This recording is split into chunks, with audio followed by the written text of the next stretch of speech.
This episode is brought to you by Collector Mount. Mount all your old DVD, movies, Blu-rays, and records on your wall. Sounds good, Mike. You know, it's not just for DVDs and movies and such. I saw you could do comics as well. That's right. Yeah, anyone that's The got website's actually comicmount.com. Yep, visit comicmount.com and enter code LATEFEE25 for 25% off your order. You know who I can do without? I can do without the people in the video store. Which ones? All of them. This is Massive Late Fee with Mike and Mark.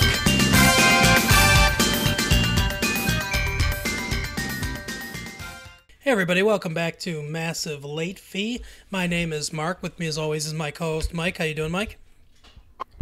Pretty good. How about you? Good, doing well. We've had a good week again. We've got another episode of Retro Late Fee up. This time we look at the 1994 movie Intersection with Richard Gere and Sharon Stone, which is not a good movie. Spoilers. But we also Never heard of that. Yeah, it's not very good. It's like a drama movie where he plays a architect who gets divorced from his wife after he has an affair with Lolita Davidovich, and then he can't decide between Lolita Davidovich and Sharon Stone, basically. And then he dies at the end. Spoilers, everybody. Huh. But yeah. Well, you know it's going to be a good movie if Sharon Stone's in it. Right.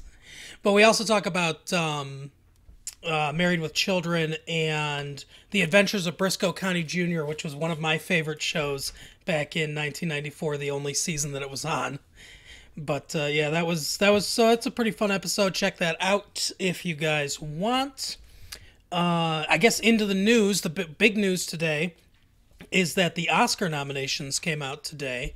I know Mike is super excited about that. No.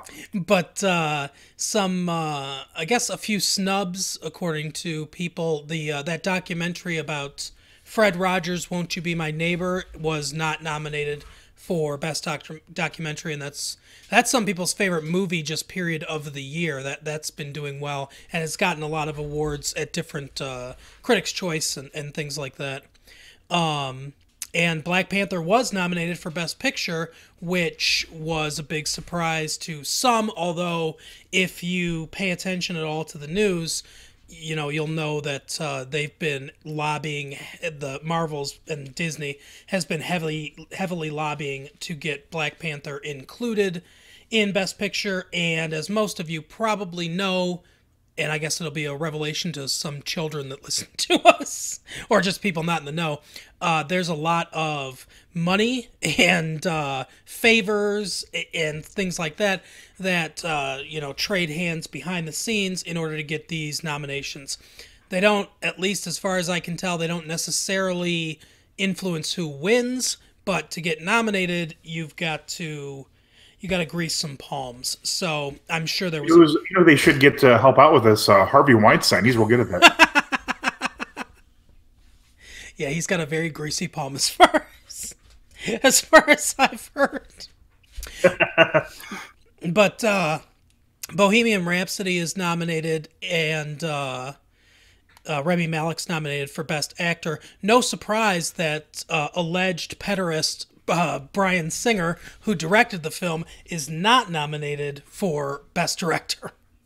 So, yeah, he was left out, and that's, speaking of sexual perverts in Hollywood. Did you see that Bohemian Rhapsody? No, I haven't seen it yet. I will see all of them before the awards ceremony. On MichiganSportsAndEntertainment.com, we do a Oscar predictions list, what should win, what will win, and that'll be about a week before the Oscars actually are aired, and so for that I'll end up seeing them all. But so far I've only seen Roma and Black Panther in the Best Picture category. And Black Panther was okay. I don't think it should win Best Picture. And Roma was good, but I have problems with that too. So I'm hoping that some of these other ones kind of blow me away, but, who knows? What's all, I have no clue what's even released last year. What's all nominated? Is that Fish fucking movie on there, or is that last? No, that won last year. Okay. No, let's see. Let me see if I can remember all 8 because I don't have the list in front of me. But it's Roma, Black Panther, Black Klansman, the Spike Lee movie, A Star Is Born, Bohemian Rhapsody. So the 2 movie one or the 2 musical ones. Let me think. What else? Green Book, The Favorite, and there's one I'm forgetting. What is it? I can't remember off the top of my head, but those those are basically the nominations, and so I really want to see Green Book. I hear it's very good, and I'd like also to see Black Klansman. Although, like you, I'm not a huge fan of a lot of Spike Lee's movies, so Well, yeah, I don't like him is because I don't think he's a very good director. The reason you don't like him is, well, let's just not say what that reason is. That's not true at all. I don't like him not because he's a Knicks fan. I don't like him because he's black. Oh, okay. But no, As long as it's clear. Vice is the other one. That's Christian Bale playing Dick Cheney. Oh, Dick Cheney. Yeah. Yeah, I'm a big fan of when celebrities play other celebrities, but I don't think I'm going to see that one, and I haven't seen any of the other movies, and nothing will change about that statement. But no, I guess Christian Bale might have an inside track to win Best Actor because he gained weight and he put on some makeup to make himself look like Dick Cheney, and that's always the sign of the best actor out there. Right. No, I think Rami Malek will probably win. At least that's my feeling right now. He played Freddie Mercury, and everyone says he did a really great job. Of course, I don't know because I haven't seen that movie yet, but eventually I will. I'm like I said, Green Book I'm interested in seeing, and I'm kind of interested in seeing Black Klansman. I really don't have much interest in seeing the other movies, but I will because I have to. But yeah, I'm not big on movies that win awards. There are some really good ones that I like, but I'm not huge into that. I listened to another podcast because I'd been hearing something about it, and I have a bone to pick with this podcast. I listened to a podcast called The Pop Culture Happy Hour, and with that title, I thought, okay, this is going to be a show that's kind of like our show, where it's, they try to make it fun, they try to do jokes and stuff and everything. And then I looked it up and I listened to one episode of it, and it's from NPR, which, when I think of frolicking good time, I think NPR. Yeah. And guess when I was remember when we were in high school and we'd stay up late at night and listen to NPR? Yeah, exactly. So I listened to it, and it's just the same, serious movie geek. And, I don't even want to say movie geek because it's not... They're snobbish critics, you know what I mean? People that only pay attention to things that most general audiences don't even care about or notice, really minute details in the minutia of filmmaking. And these are people that are geeks about cinematography and things like that. And they... Remember the good old days when geeks were those who bit heads off of chickens? Yeah, that's right. In the circus, yes, absolutely. But, so I didn't really enjoy it because I don't, there's a place for that. There absolutely is a place for that, and there are people who like listening to that, and it's good to have those voices out there. But there are so many of them, and it's so tedious to me. So I don't like the fact that they titled their show The Pop Culture Happy Hour because it's not in any way. There's nothing happy about a bunch of film wonks sitting around and saying and it's all all the ultra political correct stuff and everything. It drives me nuts. Anyway, moving on. It's a shame the government hasn't shut down NPR in the interim. Right, exactly. Yeah, where are they getting their funding from? Not viewers like me. Anyway, so... Well, you didn't spend $500 for a fucking backpack? Right, exactly. But I also, real quick, I just like that NPR kind of dominates the podcast market. When I hear people talk about talk about different NPR podcasts, like Serial, which I like. You know, I at least I liked the first season, and I'm liking the. Oh, really? And I'm liking the third season. I gave up on Serial like 2 episodes in. It was just felt like some woman telling a boring story. Right. Well, I can have some problems with true crime podcasts too a little bit, because it's like, hey, let's endlessly speculate on this crime and maybe cast suspicion on completely innocent people. But anyway, but yeah, I don't like how they dominate the podcasting world. It's all very corporate. You know, they've got millions of dollars behind them. With all their fancy production and editing equipment stuff. It's like give us a chance too. You know. But anyway, so the other another big piece of news, I guess, is that we have a partial guest list now for Star Wars Celebration 2019. That's basically Comic-Con, but it's all Star Wars stuff. And it's they hold it every year in California. So right now we have Greg Grunberg, who is in The Force Awakens, Dave Chapman, who is a puppeteer for BB-8, Rio Durant, and Lady Proxima. What's this guy gonna fucking talk about? Right. Oh, you're a puppeteer, huh? I pulled the strings. It's an Ed Wood reference. Greg Proops, who is obviously a comedian, used to be on Whose Line Is It Anyway? Apparently he's a voice actor in Star Wars Resistance. Paul Casey. I think he was in the Phantom Menace too. It was like the two-headed monster thing. Yes, that's right. He did the voice of the announcer for the pod race. Paul Casey's going to be there from The Force Awakens and Rogue One. Don't know him. Ian McKellen, Rogue One actor, and Orly Shoshan, Attack of the Clones and Revenge of the Sith actress. And if you care about this, if this story really if piqued your interest, then I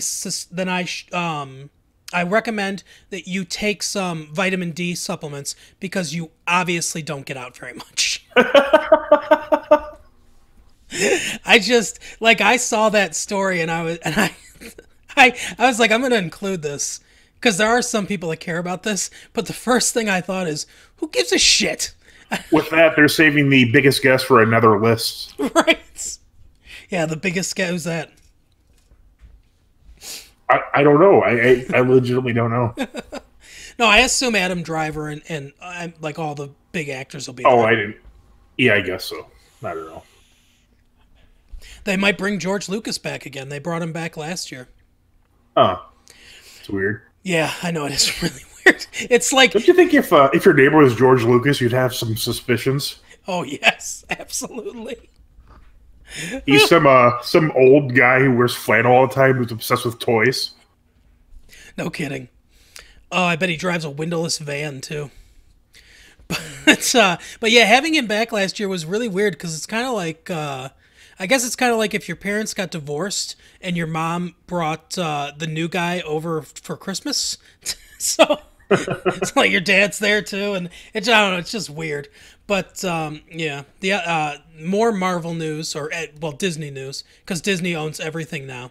The rest of this news is Disney news, except for one thing that I think you might actually care about at the end. We'll see. But Black Widow is going to start filming at the end of February, from what they say. What does Black Widow even do? Doesn't she just like shoot guns?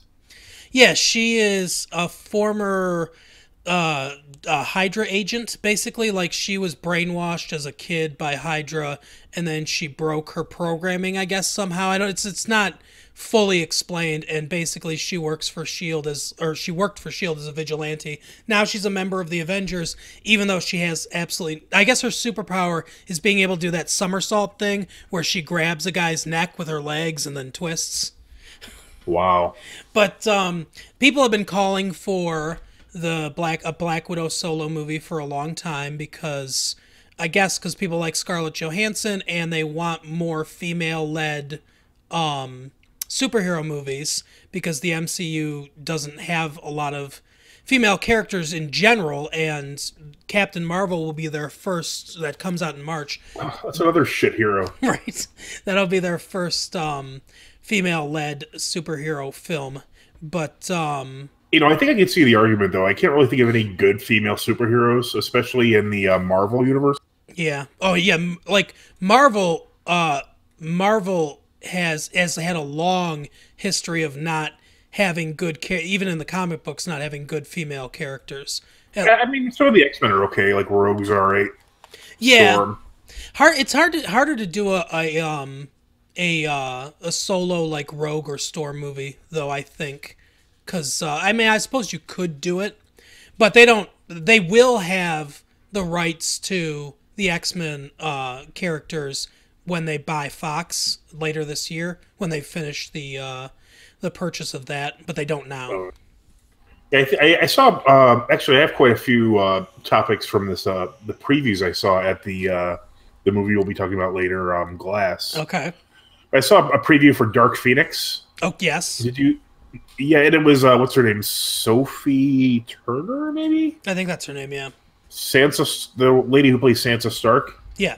She is not a good choice for Jean Grey at all. I agree. I don't know why. She just does. It's just annoying seeing her as Jean Grey. Yeah, and that's a big storyline. The Dark Phoenix storyline. Anyone that's a fan of the X-Men comics or even the X-Men animated stuff that was out in the 90s, that Dark Phoenix storyline is a huge and important X-Men story. And yeah, getting it right, it's going to be one of those things where it's like kind of like Batman v Superman. Batman fighting Superman was a big storyline too in DC way back when, and they really fucked that up. And I have a feeling that they're gonna fuck this up too. Yeah, it's really weird. Like, I like the actors that are in it. I like what's his name, James Marsden. He's pretty good as a young Professor X. Yep. I like what's that German guy's name? Diedrich Bader, probably. No, I think you're talking about. I think you're talking about. What is his name? Damn it. Bronson Show, maybe. Benedict Cumberbatch, I think. Well, Benedict Cumberbatch is English, but yeah. What the fuck is this guy's name? But it's not Benedict Cumberbatch. It's Michael Fassbender. Yeah, I like him in general. He's really good in one of my favorite movies. What the fuck's it called? Inglourious Bastards. Yes. I like him in that a lot. Even though he's in it very briefly, he's really good in that. Mm-hmm. And he's a good choice for Magneto. He matches up really well with Professor. Yep. And I mean, but it's just like the movies that I've seen, they're so bad. I mean, they're really, really bad movies. The Age of Apocalypse, I could barely. I just stopped watching at a certain point because I have no idea what the hell's going on. It's just computer-generated images fighting computer-generated images. Yeah, that's the... I don't care about a bunch of fake Sentinels killing a bunch of fake X-Men or whatever the fuck they were doing. Yeah, it's the Transformers problem, where it's just CGI crashing into each other on a screen. Yeah, and then what was the other one? Shit. Days of Future Past, that was similarly bad. That was not good either. It was just... They just basically okay, so he goes in the future. They just, basically don't pay any attention to the comic whatsoever. And it's just, again, it's like, oh, look, there's entire long scenes where it's just computers, and I don't care for that. Yeah, one of the problems that I have with the X-Men movies is one of my least favorite X-Men is Wolverine. And I don't hate Wolverine or anything. I don't think he's a terrible character or anything like that. But he was always super popular. And I never really liked or embraced him. And the X-Men movies are basically all about Wolverine. Yeah, they're very Wolverine heavy. I always like Gambit. He's not even in them, I don't think. Maybe there's characters that are similar to him. I don't even recall. Yeah, Gambit was always one of my favorites.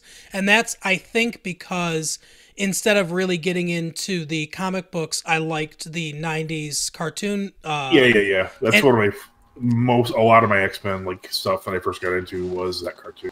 Yeah, and he was, and but I find that people that like that cartoon really like Gambit because it was a really good interpretation of the Gambit character. So yeah, he's one of my favorites, and they, for whatever reason, they haven't been able to get that character off the ground live action. But yeah, so yeah, you think that would be a no-brainer, but it's apparently not. Right. And at one point they wanted Channing Tatum to play him, and I was thinking, like, God, Channing Tatum is just is such a bad choice, like, for Gambit, because he doesn't look like Gambit at all. Was he going to lose 60 pounds to play Gambit? Yeah, that's a problem with Wolverine too. It's so weird because every reason like kids, young kids like him is because he's like this little scrappy guy, who's like, just kicks everyone's ass. But he's like Hugh Jackman is like the tallest person in the entire movie, and he's playing the smallest guy. That's so. Yeah, he's supposed to be like 5'3" or something like that. Yeah, it doesn't seem like a big deal, but I mean, when you see the characters in perspective in comics, for years and years and years, and you look at it and it's completely different in the movie, it's just jarring in a lot of ways. Yeah, because the small stature gives him more of like a scrappy underdog kind of feel to the character. And when you see, and I think Hugh Jackman's a very good actor. I like Hugh Jackman. Yeah, he's really good in spite of the fact that he's nothing like the character. Right. Yeah, and that's kind of part of the problem that I have with those X-Men movies. So I haven't really been able to get like really into them. But yeah, but this is the next story is sort of related to the X-Men in a way. It's Deadpool. Well, that's good for us. It's Deadpool 3. Deadpool is a sometimes addition to the X-Men universe. Obviously, he exists in the X-Men universe and everything. Ryan Reynolds says that Deadpool 3 is going to be completely different from the other films. That it's going to go in a very different direction. And he said, he had a quote. Let me find this quote. He said, he was speaking to a reporter on his promotional tour for Deadpool 3. And he says, often they reboot or change a character maybe like 4 movies too late. So he's intimating that they're going to make changes. Now, some people are worried that these changes are going to be because the next Deadpool movie, Deadpool 3, will likely come out when Disney owns the character, and people are worried that they're going to sort of neuter the character, make him less, profanity driven and less violence. So I don't know what to say. I don't really have any interest in another Deadpool movie. I mean, I think it'd be really fun if they just took the character and had him do like cameos in different Marvel movies. Mm-hmm. That'd be like fun, but another entire movie dedicated to the same character who's kind of like risque. I mean, not really, but I mean, as far as movies go, it's like, oh, he said fuck. It's like, holy smokes. Right. Yeah. Like any adult who, watches like stand-up comedy or like that is just not even like, noticing the language. But it's like, okay, you're going to do this kind of on the borderline of being, risky or something, and you're gonna do the same thing all movies. Yeah, the only thing that I could see that I'd be maybe interested in is if they did a full-blown X-Force movie where, you bring back Domino, you bring in Cable, you bring in... I might see that, yeah. You bring in those people, and Deadpool's in the movie, but his story is not the driving force of the movie. That it's more about the formation of this X-Force. And like you said, I have an interest in seeing him. Could you imagine him in the event, like in the Avengers, just showing up? Because he's so different. No, I couldn't imagine him. I've never seen the Avengers. But he's so... Yeah, that's true. But he's so different. Like, those movies are fun and they have jokes in them and everything, but they take the threats and they take everything really seriously. And if he had a cameo in one of those movies, I think, some people are worried that it would, quote, break the universe or whatever because of his meta, like his meta commentary and stuff like that. But I think they could do it in a way where it would be really fun and refreshing and, obviously not in the movie for a long period of time, but just like a cameo. I think that would be great. And that's the way to use him. I agree. Just show up in movies here and there and, like lighten the tone a little bit. I think that would be good. And you know what Ryan Reynolds should do? Since if he won't be making full-time like Deadpool movies, he should try and do the Green Lantern. I agree. I'm not being funny now that he has like more like clout and that sort of stuff, and he could probably demand a higher budget. And DC is just like begging for like a great movie. I mean, they just can't. I haven't seen Aquaman, and I'm not going to. But the ones I've seen are even worse than Marvel movies, and that's pretty impressive. Oh yeah, the DC movies are not. I've seen all the Marvel movies or all the MCU movies, and I've seen, I think, all of the DC movies with the exception of Wonder Woman and Justice League. Yeah, those are the two that and Aquaman. Though I still need to see those three movies, but I don't. Those are ones that I don't even try to really keep up on because they're so bad. Yeah, but I mean, like hire even like that. What's his name? The guy who did John Favreau or whatever, who did like the Iron Man movie. Hire him and have it like, look a lot more realistic, like graphic wise. You could probably do a pretty good movie if you paid him enough, which you should be able to pay him enough. Mm-hmm. Yeah, there's a lot of good ideas that they could explore with Green Lantern. There are multiple different iterations of Green Lantern. The Green Lantern is almost like the Guardians of the Galaxy type genre spanning, thing that it is in Marvel. It's like a huge outer space. You're fighting like these super powerful enemies and that kind of stuff. You could like have like whatever the equivalent of like Thanos is to the DC universe. Just throw that in there, and you should probably get a few good movies out. Yeah, I agree. I think they could make a really cool, fun film based on the Green Lantern. But I mean, I think there's still a little snake bit.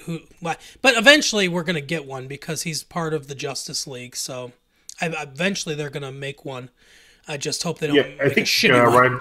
I think Ryan would be a good. Well, depending on which, there's so many different Green Lanterns. Mm-hmm. Yeah, Guy Gardner and Hal Jordan. Yeah.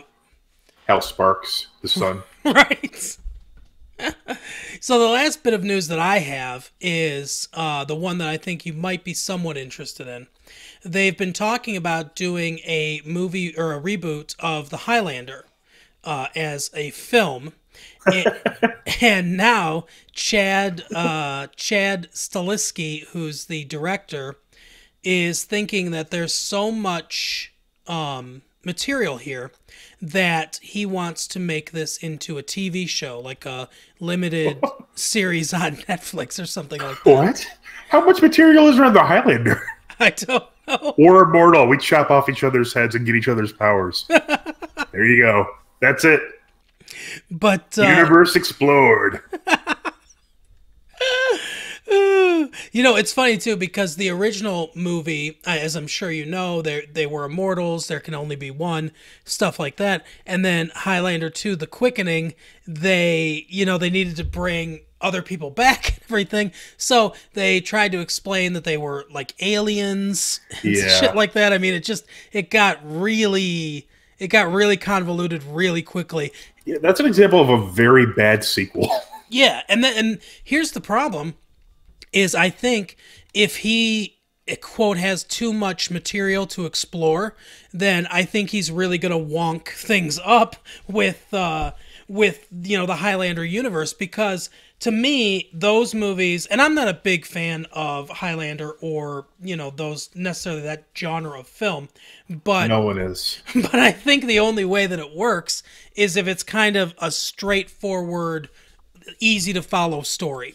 And if you start mixing a lot of mythology and other aspects, aliens and other aspects into it, it gets real convoluted real quick, and people can't follow it. So I don't know about that. Did you know that 40% of Highlander fans own trench coats? That would not surprise me at all. You can't prove that one wrong. Oh my god. But obviously, you haven't been watching The Highlander recently, but now we're to our segment, What We've Been Watching. So this week, we'll talk about things that we've been watching. I've been getting into some older stuff recently this week. I have continued to watch Glow, which I like, and BoJack Horseman. Both of those I think are very good. Yeah, I'm thinking I might start that BoJack Horseman, but I'm not a big Mark Maron fan, so I'm going to avoid Glow. Okay. But I've also been watching House. When I told you that I had the horror movie, right? No, I like House 2, though. I remember that from the 80s. Oh, God, House 2. But, no, the television show House starring Hugh Laurie, I have that YouTube TV, and in addition to having the DVR thing that I told you about where you can just record whatever, they also have like a sort of like an on-demand feature where even if it's stuff you haven't recorded, you can kind of go into their archives. You can search for different shows. They don't have everything, obviously, but they have, like full seasons of certain different shows that have been on network television, and then not and some cable shows, but not like no. It's not like HBO. They don't have like The Sopranos or anything like that. So you're saying they don't have every television show ever made ever? Correct. I know it's such a ripoff. But wait a second. Do they have You Can't Do That on Television? Oh, I don't know. I've never tried to look that one up. I bet they do. I don't think anyone has. But anyway, so I've been watching House recently. I started at the beginning, and I'll tell you that was a really, really good show for about the first 3 seasons, and then it just went off the rails. Yeah, I just started watching it like in the 2nd season. It was just on. I'm like, okay, I'll watch this. Whatever. Mm. Then I would be going to school at the time, so when I got home, I just watch it because it was on, and then I missed an episode. I'm like, I didn't. I gotta catch up. I gotta see what I missed. Mm.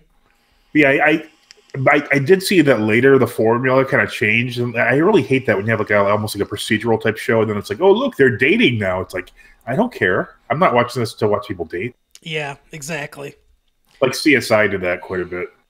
Yeah, and it's just it's unfortunate, but it's because it's one of those ones where where it really did do what it did very well, and even like the soap opera elements of it worked, and then they just destroyed everything. And it just destroyed reality, really. Yeah. Oh yeah, and he had like a what do you call it? Like a fucking $64,000 pyramid style contest to find out who his next resident's going to be. Yes. What? Like, all right, well, he's a brilliant doctor. We got to let him do this one. Yeah, it was like Survivor almost, where he would eliminate someone every week. There you go. That's a much better analogy. And then there's a whole season, or there's an episode where he's like, "Oh, I have a migraine. I'll take LSD," and so he does. And then his migraine goes away, and it's like, okay, you're doing that at the hospital you work at, and you made it in the laboratory there. Yeah. There's a lot of things and the things that I think worked. The things that they tweaked that I think work is they would have an episode here and there, usually about maybe one a season or something, where they tried something that was really cool and innovative and different. Same format, like same procedure, but in a slightly different way. And there's one where in the first season, it's called 3 Stories. It's one of the best episodes of the show, where House is roped into teaching a class because they're a teaching hospital. So and it's a class on diagnostics. So he goes through 3 stories where each person presented with leg pain. That was their initial presentation, and something was wrong with each of these people. And one of them was his. It's basically the story of how his leg got injured and how he kind of became himself. But what's cool about it is as they go in there, he's also commenting on it. When the students talk, they're in the scene as well, even though they're not, really there. So it's the way it's presented visually is very interesting. And there was one, I think it was in season 5 maybe, that was called Locked In. Mos Def, the rapper, he guest starred in it, and he was suffering from what's called, it's very rare obviously, but what's called locked in syndrome, where he is still cognizant, he's still aware and everything, but he's basically paralyzed throughout his entire body because of some underlying disease. And most of the episode takes place from his point of view, and the camera is, from his point of view, watching everyone as they talk about him and stuff like that. And it's really interesting. And there's There's some funny lines in it from Mos Def too. They're doing brain surgery on him at one point, and one of the doctors is holding up cards, and he goes, "Is this equation correct?" And it says 2 + 2 equals 5, and all he can do is blink. That's the only, that's all he can do is blink once for yes and twice for no. And but you hear his voiceover, like thinking in his head, and he goes, "Wait, so there's something that you could do that would make me not know that?" And it's a pretty frightening thought. So they're doing brain surgery on him. This whole discussion is bothering me. Just the idea, just really creeps me out. Yeah, and House can be like that too. If you have anxiety, like I do, or if you have any kind of hypochondria, it's probably not the show for you to watch, because obviously they deal with lots of different diseases and symptoms and stuff like that. But I've been enjoying watching it again. I'm on season 2 right now. Between sheer bouts of terror, right? Running to WebMD to make sure that I don't have. Hey, honey, lupus. it's not AIDS. So, anyways, what's Cuddy up to this episode? Right. But yeah, it's funny because one of the last episodes that I watched, the guy did have AIDS. Was it Mos Def, and that's why he couldn't move? No, it was. I can't. The actor is no one famous, so I'm not sure who he is. Although they do have some people that on there that have gone on to do a lot of other stuff too. What was wrong with Mos Def, anyways? He had. Let me try to remember. I think it was rat bite fever or something like that. He ended up, because he was doing another. He lied to his wife because he had his own business, and his business wasn't doing as well as he let her know. He didn't want to worry her. That's why he didn't tell her the truth. So he was doing another job at night, sweeping, and he got bit by a rat that he didn't realize it. And I can't remember the name of the infection, but there's an infection that you can get from that. And that led to his, like a lesion on the brain, which led to his locked-in syndrome, and they ended up curing him. But yeah, something like that. On this episode of Massive Late Fee, Mike and Mark discuss a 10-year episode of House MD. Yeah, this is going to get a lot of listens. Hugh Laurie. Yeah, retweet, please. Hugh Laurie is great in how I like him in pretty much everything that he does. Not that he's done for some reason. 101 Dalmatians. No, I do remember him in that movie though. But he's really good in House, and I don't know if anyone I don't know if a lot of our listeners have seen it, probably not, but there was a series I believe it started in the 80s, in England on the BBC called... Is it Faulty Towers or The Black Asp? I know he's in one of those. Blackadder. Blackadder, that's right. Was it him with Rowan Atkinson? Yes, Rowan Atkinson started the show, and basically it's really... here's one of the things I love about the show. First of all, Rowan Atkinson, if you only know him as Mr. Bean, you're missing out on a lot of his career, because he is a very funny actor. But catch him in all 4 episodes of the entire 4 seasons. Right. But it is very limited like that. But basically the idea of the show is that he plays a guy whose last name is Blackadder, and each season is a different part of European history. It starts off like very far in the past, and with each and in each one he plays a different descendant of this Blackadder, of the original Blackadder guy. Oh, that sounds kind of interesting, actually. So like it starts off way back in the past, and what's funny is he's like an heir to the throne in the first one, but he's also incredibly dumb. And with each season, his station in society gets lower and he gets smarter. So at the end, like the last one, Blackadder Goes Forth, takes place during World War I, and he is, I think, a captain or a lieutenant in the army, the British Army, and he's like the only guy that realizes the futility and the barbaricness of what they're doing, like, you know, losing 1,000 guys to march 2 inches and stuff like that. And everyone else around him gets kind of like dumber. And Hugh Laurie, I believe, starts in season 2 or season 3. I think it's season 2, where he plays kind of like his like best friend or whatever in each of these subsequent things. He also is I can't remember if he's also a descendant or if he just plays a different character each season. But there are seasons that are better than others. The last season, Blackadder Goes Forth, I think is the best season.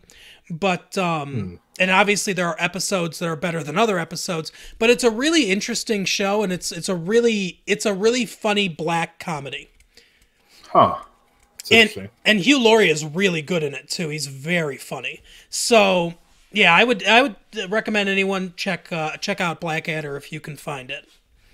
Hey, speaking of the First World War, here's a weird question that you might know the answer to. Okay. All right, during the Second World War, what were they referring to the Second World War as? Okay, so obviously, like, at what point did they start calling it World War II? Right. I believe that started in the 60s, when they started making... Like, oh yeah, I guess the whole world was a war, huh? Well, they started making more documentaries and stuff about it and everything. Obviously, for the longest time, the World War I was called the Great War. Yeah. And then World War II, I think... It's called the Greater War? The really Great War. I mean, this war was amazing. I think, like, I think they referred to it a lot as the war in Europe and the war in the Pacific when they were doing that. But yeah, the real war was at home. I know that they started calling World War I almost immediately when World War II started, because it was like in June. It was a newspaper in June of 1939, after war had been declared. We hadn't entered, obviously, but war had been declared, and they started... You know who never entered was those Scandinavians. That's true. Some say they aided and abetted the Germans and the Russians. I wouldn't put it past them. Oh my gosh. But yeah, so, you know, I know that they started calling it that in 39. I'm not exactly sure when the origin of World War II, you know, started. Okay, so short answer, you don't know. Yeah, the short answer is I don't know, but I know when they start calling it the First World War. I guess maybe they started calling it World War II immediately. I don't know. Yeah, it could be. Could be. Because, like I said, by 39 they had already coined that term World War I. So I don't know. But yeah, I think that's as close. You're welcome. As close as I can get to an answer. Speaking of things that were not close and have no answer as to why they were made, on this edition of Educating Mike, I think, I don't know if you've seen this movie, but I'm sure you're at least sort of aware of this movie. We're going to talk about the Garbage Pail Kids movie. I have seen this movie. From 1987. Yeah, that was not a good movie. Have you seen, when was the last time you saw it? 1987. Yep, I went to the theater. I distinctly remember going to the theater to see this. You know, I could be wrong. It could have been. It was when it was first out on video. I saw it like one time, and then that's all I ever saw it. I went to see it in the theater. I remember my aunt took me, and it was probably the first time that I realized that movies could be bad. Like, that's an interesting point. I don't know the first movie I thought was bad. Because, you know, up until that point, I had just watched movies I liked, and, you know, if my parents brought a movie home or something like that, it was, you know, if I watched it with them, it was something that they thought I would like. So they didn't show me crappy movies. Sure. So yeah, this was the first one I was like, oh, I guess movies can be bad too. Get up and walk away. But the plot of this film, a garbage can spaceship is seen flying near Earth. The same garbage can is then shown inside an antique shop owned by Captain Manzini, although it is never shown how or when the can got into the shop, let alone the garbage can's origin. Which is true. We never know where the Garbage Pail Kids come from. We never know how they get into this shop. We don't know anything about, like, there's nothing explained. So they're like the Mogwai kind of. Yeah. A boy named Dodger is being assaulted by 4 older teenage bullies in a park. Juice, the leader... Remember in the good old days when being assaulted meant you were being beaten up? Yes! Yeah! Nowadays, I heard it like he was being assaulted. I'm like, whoa! I don't know if you want to put that in a kid's movie. They had a broomstick and it did not go in the right place. But, so a boy named Dodger is being assaulted by four older teenage bullies in a park. Juice, the leader, steals Dodger's money and drops him in a puddle. And this is there. I saw this movie somewhat recently. There couldn't be a more 80s sequence than when they're beating him up and they throw him in the puddle. And just from the clothes to the music to Nice. how it's shot, it's... Dodger goes to Manzini's antique shop where he works. Manzini takes Dodger's clothes and cleans them. Oh, you were assaulted, hey?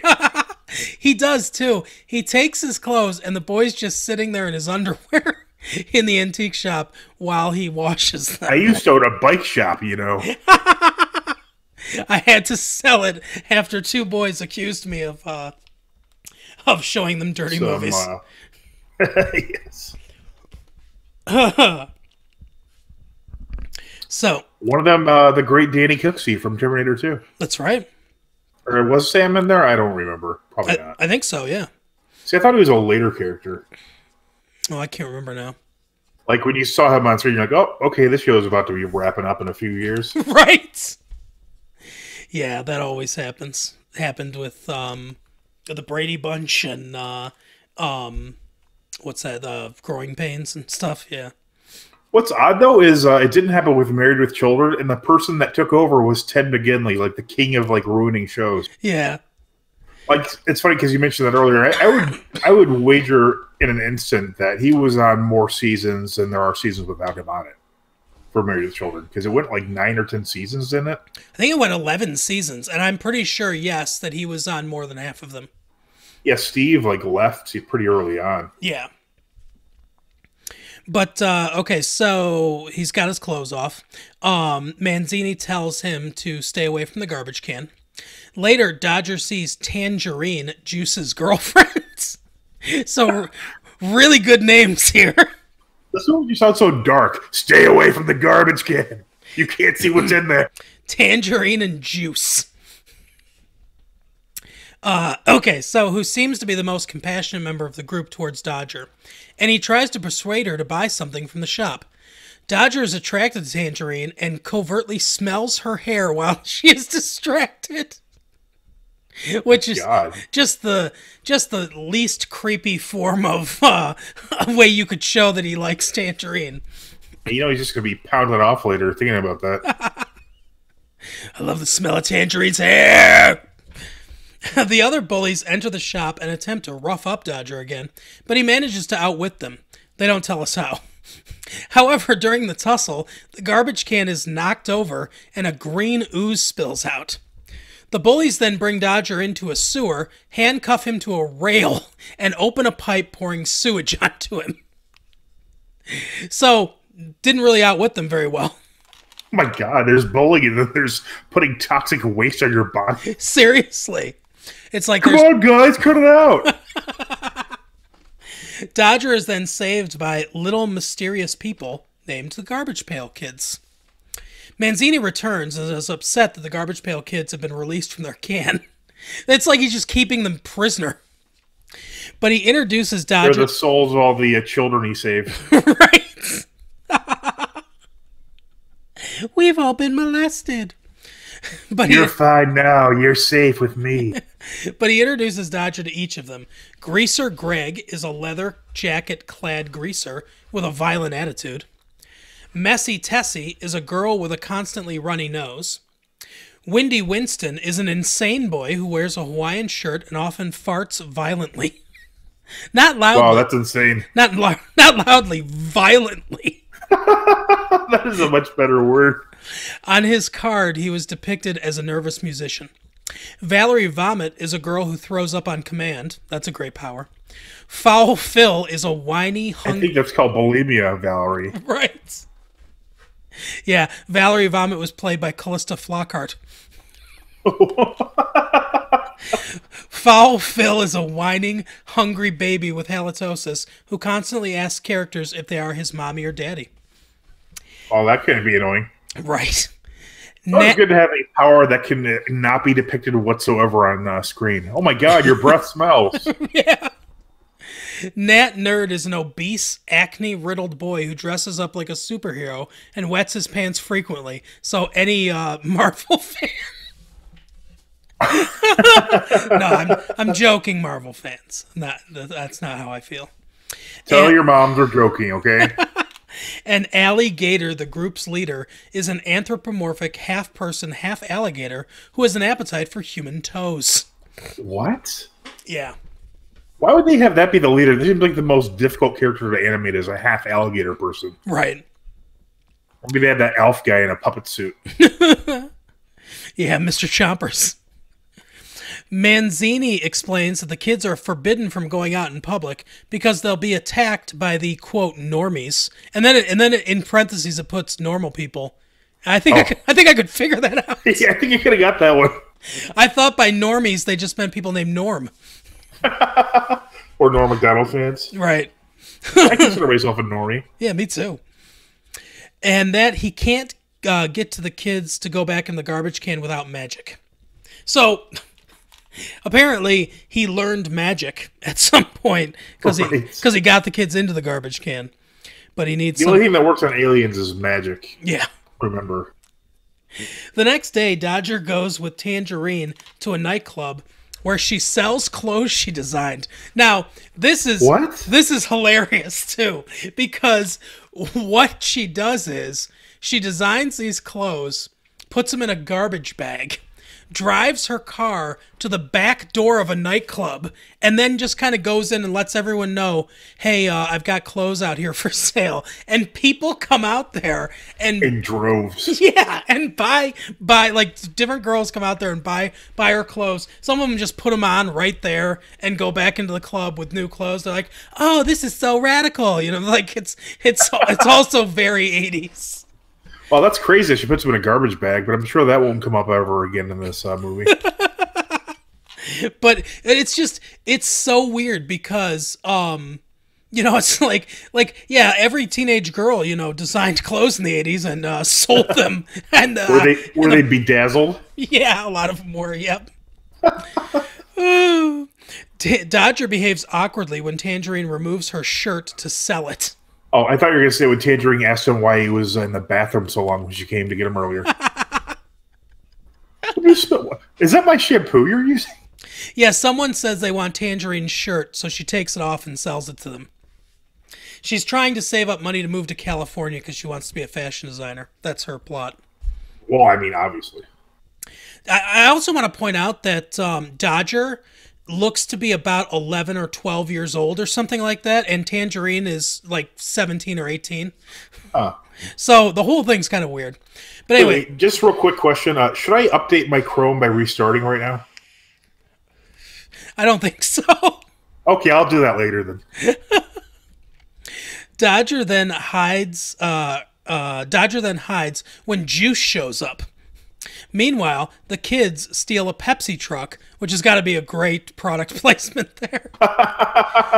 It cured my vomiting. Flatten Juice's car with it, and then have a campfire in an alley with stolen food. What? Does anybody have a normal name in this movie, by the way? No, we got Dodger, Juice, Tangerine, Mr. Manzini. Manzini is the most normal name in this movie. Okay, we know what agenda you're pushing now. The next morning, the Garbage Pail Kids recover from a food-induced hangovers. Yeah, they act like they're hungover from eating too much sugar. I don't know who that's for. Who would put this in a kids movie? Is what I'm wondering. And they give Dodger a jacket they sewed. The jacket impresses Tangerine, and she asks Dodger to get more clothes so she can sell them. Wow, so much for her goals to be a designer. The kids make more clothes for Dodger after stealing a sewing machine and singing an annoying song about working together. Even the person writing this can't stand it anymore. Oh man, I gotta hear that song now. But then get bored and decide to wear disguises to go out in public. They go to a theater. What are they going to disguise themselves as? They put like it's like 3 on the other shoulders or something. I mean, because aren't they like really short? Yeah, they are really short, and it's super obvious that they are not human beings. Is it one of them an alligator? Yes, but basically they put on like hats and overcoats. So the laziest disguises. Mr. Manzini had a lot of those laying around, huh? Yes. Overcoats and nothing else. They go to a theater playing the Three Stooges and behave obnoxiously. So like the Three Stooges. Allie and Winston go to a bar where they start a fight, which was caused by Allie eating someone's toes. So they really started that fight. That is one of the most common ways to start a fight. Right? You just go in and eat someone's toes. Hey, you want to fight or something? So they start this fight with bikers who are soon won over by the kids' heroics. After which they celebrate with beers. What? Yeah, so the bikers become friends with the Garbage Pail Kids because they think they're tough, I guess. I don't know. Is this movie... who is this geared towards? I don't understand who would watch this movie and say, hey, I like that part. Apparently they made it for no one. So, meanwhile, Tangerine sells the clothes and begins to prepare for a fashion show based on them. Yeah, somebody comes up and says they want her to do a fashion show with her clothes. After the huge success of her selling them in an alley. She meets the kids and is repulsed by them, but realizes that she can take advantage of their designs. The whole plot of this movie is basically to make them child servants. Pretty much. To make clothes. It's to exploit them, like the manufacturers of the toys. If this was a smarter movie, I would think that they were trying to make a commentary on the fashion industry and the child labor that they exploit, but I know that they weren't thinking about that at all. My favorite part is that the girl, Tangerine, is like saving all her money up to move to California, which is a hubbub of fashion design. Right. Yeah, exactly. And she dreams of being a designer. Right. But then at the same time, it's like as soon as she finds someone who makes something better than her, she's like, fuck it, I'll take that. I don't care anymore. Yeah. I'm 15, my dreams are dead. I wonder if the actress thought that after she saw the first run of the movie. I'm 15, my dreams are dead. Carrot Top uses it as a double feature when he screens Chairman of the Board, so it doesn't look so bad in comparison. Oh, God. Well, that Garbage Pails Kid movie sure did suck. Hey, here's my movie. Oh, the night of the fashion show, Tangerine locks the kids in the basement of the antique shop so they don't escape. And soon they are captured by Juice and his gang, who bring them to the State Home for the Ugly. What? Yes, it's called the State Home for the Ugly, a prison where people too ugly for society are brought and executed. Oh my God. People there include the, quote, too fat Santa Claus. So Santa Claus is real in this world, and he is locked in this place because he's too fat. And to be executed. The too bald Gandhi, a real-life person who is not alive in 1987, but apparently is still there somehow. But they just want you to know that he was ugly. Right.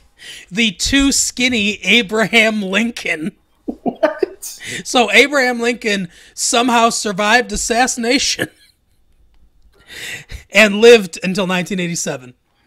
I would love for somebody to screen this movie somewhere just to see the reaction to it these days. Some people might die when they watch this movie. Oh, yeah. The Too Wrinkly Old Man and the Too Silly Clown. You know, I don't understand how the silly clown is ugly. That doesn't make any sense. I don't either. Manzini and Dodger help them escape. Yeah, and here's the thing, too. They don't really explain this, but the people that capture them they go around and they go around these vans and they pick people up just off the street. I don't know what authority they have to do this, but they just pick people up off the street, and they have a van called that says "Stay Home for the Ugly" on it. But it's supposed to be secret too, because Manzini says, "Oh, it was only rumors," and I thought, and stuff like that, and it's supposed to be this big secret thing.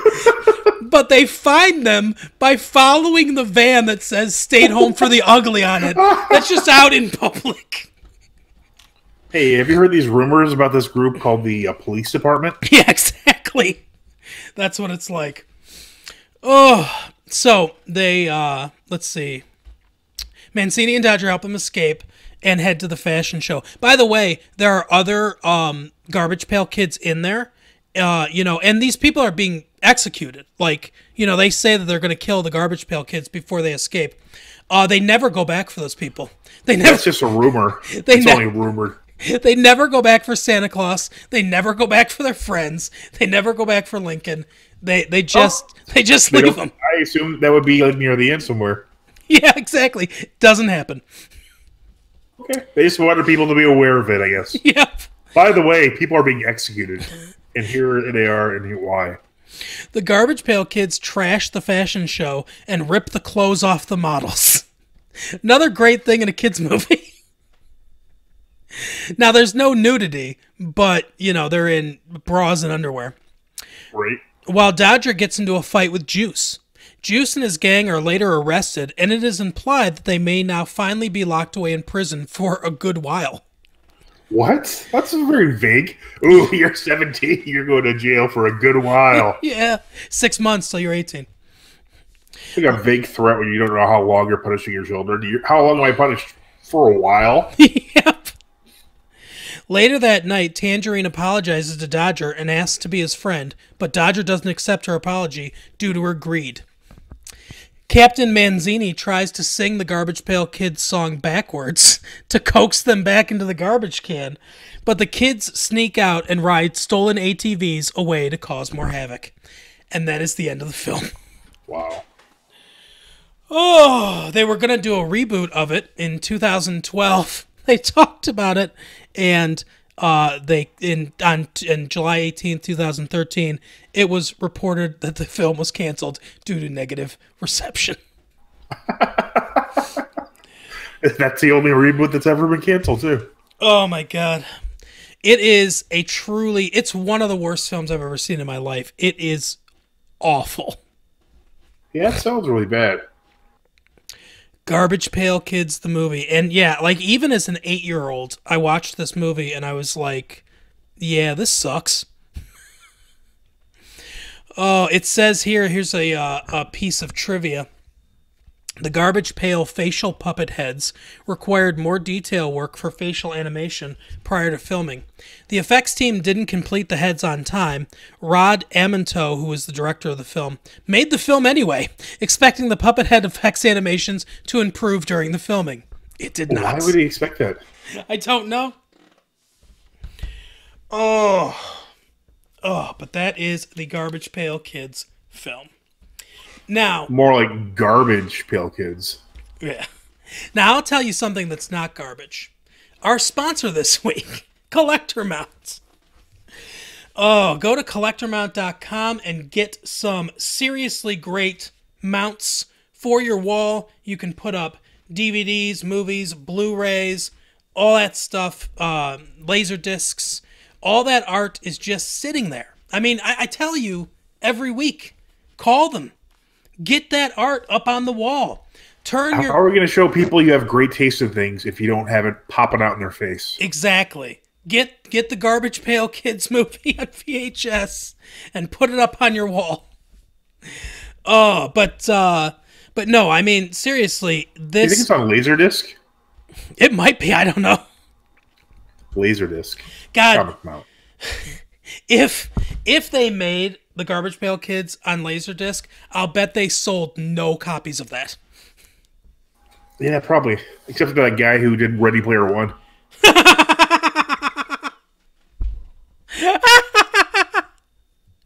Yeah, I'm sure it's something from the past, so it's got to be good. It's from the 80s, guys. When I was a child. Oh, this show is sponsored by Collector Mount, introducing the new DVD movie Blu-ray mount. With the Collector Mount products, you can now mount it all. You can display movies, DVDs, Blu-rays, magazines, trading cards, albums, comic books, CDs, books, and video games. There are 5 different mounting options to choose from. The DVD movie Blu-ray mount is a clear adjustable display frame system. You can get these movies up on your wall or onto any flat surface, as it can be used as either a wall mount, which is adjustable, or a shelf stand. It's the perfect design option and also pops your collectibles off the wall, driving a cool 3D effect in the design. It's invisible, it's easy to install, it's adjustable, and it's affordable at only $4.99. You have to check these out. Collector Mount is offering our listeners a 25% off coupon off all their products. The coupon code is LATEFEE25, and you can use this code now by going to www.collectormount.com. The coupon will be available until February, so hurry up and check out all these products. Again, go to collectormount.com and use coupon code LATEFEE25. Get your stuff on your wall. Have people say, wow, this is, this really transformed your room into something I want to be in. Yeah, I thought you were a big fucking idiot, but now I see you have Top Gun over there. Exactly. You want to win friends? Go to Collector Mount. Oh, did I tell you that my Collector Mount is actually on the wall now? Oh, it is? Yeah, my wife surprised me by mounting it onto the wall. And it looks really, it does look really neat. It's like very, like, I don't know how it supports it. It's like such a, like, like so thin that you can see through it. It really does look like it's kind of like hovering in the air. It's, really it's a great value for the cost for sure. That's awesome. Yep, go to Collector Mount. So, our main topic this week is Mike and I have seen the movie Glass, the by M. Night Shyamalan. Wait, I'm sorry. I thought we were watching a documentary on Philip Glass.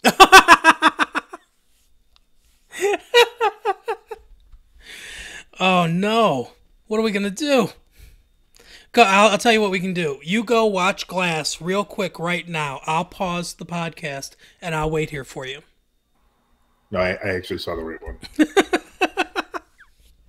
All right. So this movie is a sequel to both Unbreakable and Split. Kind of a culmination of a trilogy of these films. M. Night Shyamalan's superhero universe that is super grounded in reality, which they kind of play on a lot in this movie. I guess before we get into spoilers, we can kind of talk a little generally about the film, what we thought of it, and everything. And then we'll get into spoilers from going forward. I might, if I feel like it, do time codes in the description so you know where to skip to. But I also might be too lazy to do it. So I feel that we should just spoil the movie because anybody watching it has probably already seen it, or listening rather. Yeah, I mean maybe. But you want to go just full spoilers? All right, we'll go. Yeah, maybe you can put a warning on it itself, and then maybe we can put where we discuss, Glass, the main part of the podcast, in case you want to skip over it. Right.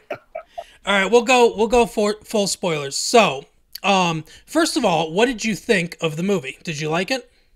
I liked it a lot, actually. I was surprised how much I liked the movie. I liked it because when Unbreakable came out, I was a huge fan. I really loved that movie. I went and saw it a couple times in the theaters, which for me is like almost unheard of, unless it's The Matrix or Fight Club, which I've seen like 10 times each, probably. Right.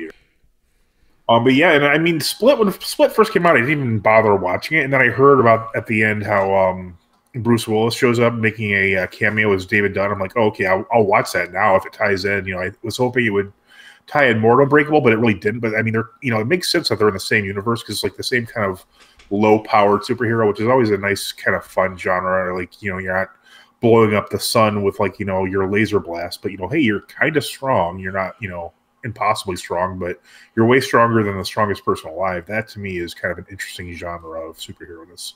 Yeah, I agree. So I liked probably the first 75% of this movie a lot. It's not getting great critical reviews.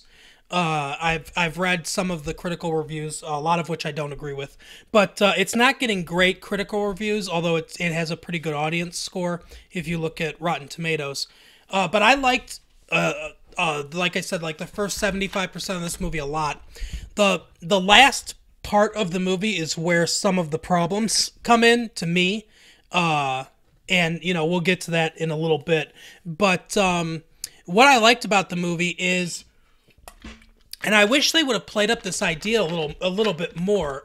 Sarah Paulson plays the psychologist who comes in, and she has Mr. Glass, and she has Bruce Willis's unbreakable character David Dunn, and the Beast or the Horde or whatever you want to call him, James McAvoy's character, and she has all three of them, and she basically says to them, all three of you have a brain injury. All three of you have some injury to the prefrontal cortex of your brain, and it's causing, this physical thing is awakened in you mental delusions that you are a superhero.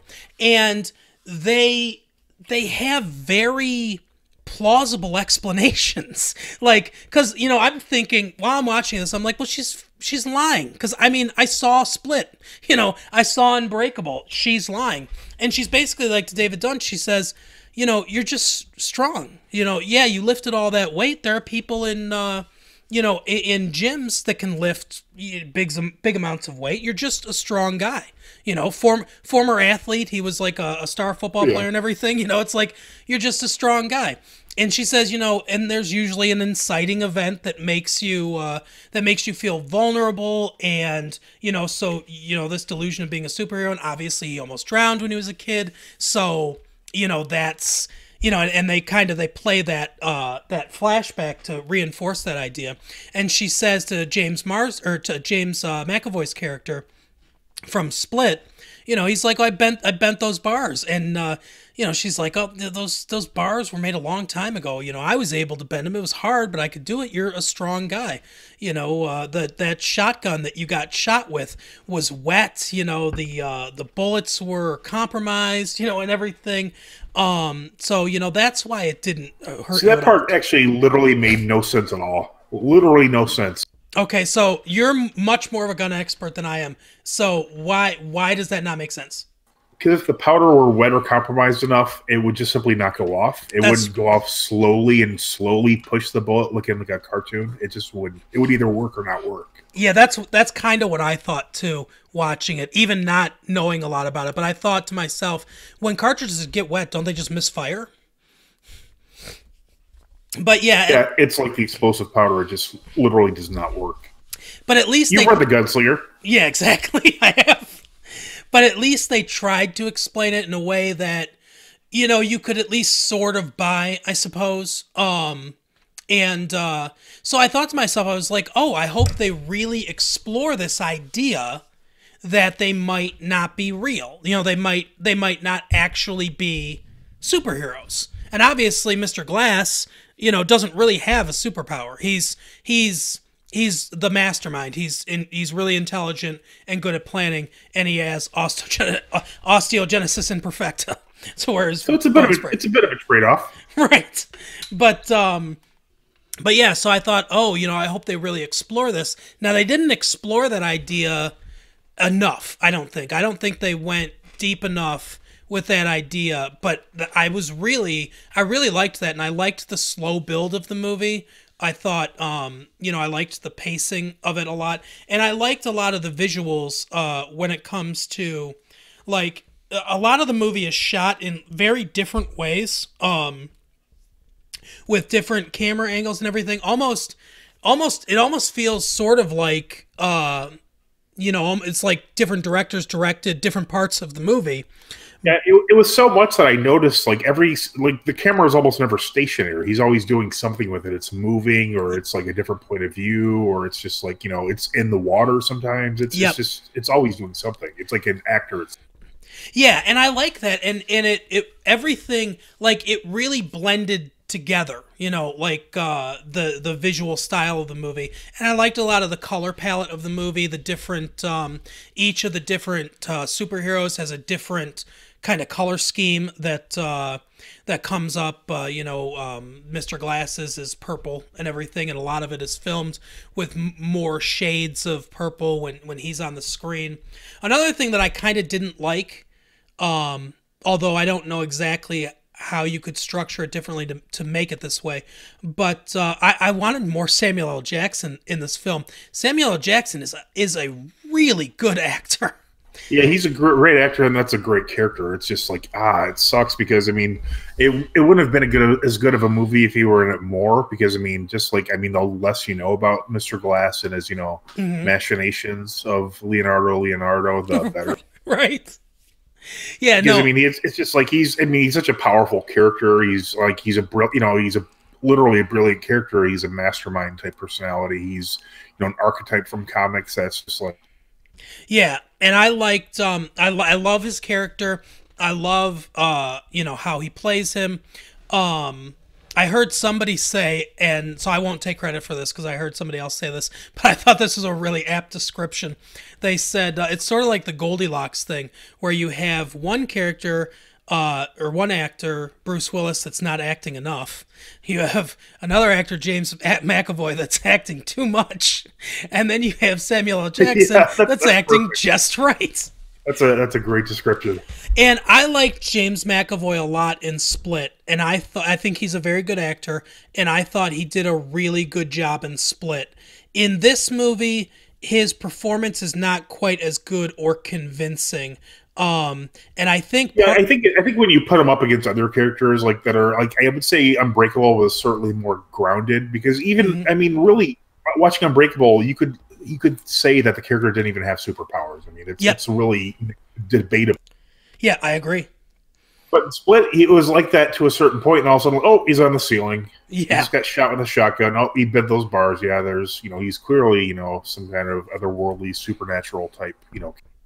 Exactly. But yeah, so and like McAvoy, to me, I think part of the reason that his performance didn't work as well for me as it did in Split is because, you know, in Split the changes were slower. It took more time. There was more of a break because of the way they set this up with the lights and everything. He's rapidly going from one to another, and it's like, yeah, I mean, it basically just kind of looks like an actor's sizzle reel or something like that, where it's like, yeah, okay, I see what you're doing, but it's not nuanced enough. Yeah, they played his shifting personalities up for laughs, and whereas in Split they didn't really do that. Yeah. I mean, Split, there are a couple kind of funny parts, but this is all like, oh, look, I'm a child, I'm a woman, I'm this British guy, hey, I'm Kevin, you know, it's a... Yeah, I agree. And so I didn't, you know, I still think McAvoy's a really good actor, and he did as good of a job, I think, as he could with what he had, but I wish that they would have slowed that down a little bit and maybe not had him so rapidly go from one to another. Maybe even have him be the woman or whomever for a much longer period of time. Like that's the character, like inhabiting one character for more of the movie or most of the movie.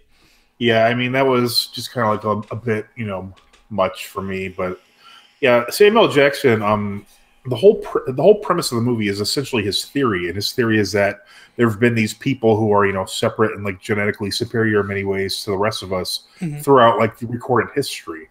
I mean, the whole time, you know, people have been around. We've been recording and documenting like these, you know, these mysterious type people that, you know, the general public isn't aware of, or they haven't, you know, been introduced to, or they're being actively suppressed. Something, and only comics are the one true medium that, you know, are kind of like an attestment to these people. Yeah, and I think I like the way that Samuel L. Jackson's motivation and his character arc and development and his theory, I like how it kind of retroactively applies to Unbreakable and Split. If you can follow, because that was a big part of his motivation in Unbreakable, and you can follow this because of information that we get in this movie. You can follow his line of wanting to prove this to be true and desperately wanting it to be true, through Unbreakable and through Split and then into this movie. And I think that if you juxtapose that with Sarah Paulson's character and her trying to prove that he's wrong and that they're just normal people with a psychological delusion, I think those two opposing ideologies could have made for a stronger film if it had focused more on that. The problem is there's too much going on in this movie, which is Yes. a good thing and a bad thing. I mean, I love, obviously seeing Bruce Willis play David Dunn again is great because I really love that movie. Everyone who saw Split wants to see James Marsden. They're both big parts of the movie. But I mean, the movie is called Glass, and if they had focused a little bit more on him specifically, which again, I don't think they really could have done without spoiling his big master plan. Because if you saw what he was actually up to the whole time, I mean, there would be no, characteristic Shyamalan style twist. But really, the movie is all about Mr. Glass because in the end, as a throwback to Unbreakable. Well, actually, do you want to go in a more linear way? I mean, do you want to talk about the movie as it plays out, or we can go more linear if you want. Oh no, it's up to you because you actually skipped ahead a bit because at the beginning, David Dunn, we see he's not working as a security guard anymore. He actually has his own private security company. Yep. And he's working with his son, which oddly enough is the same actor from Unbreakable, which I thought was interesting. And I don't know if he's been in anything between the two, but he's good in this. So, I mean, he seems to be a good actor unless he's just very good at playing this one character. Yeah, I'm not sure. I'm going to look up and see if he's done anything. But I noticed that too. And I liked that a lot that they brought him back for this movie.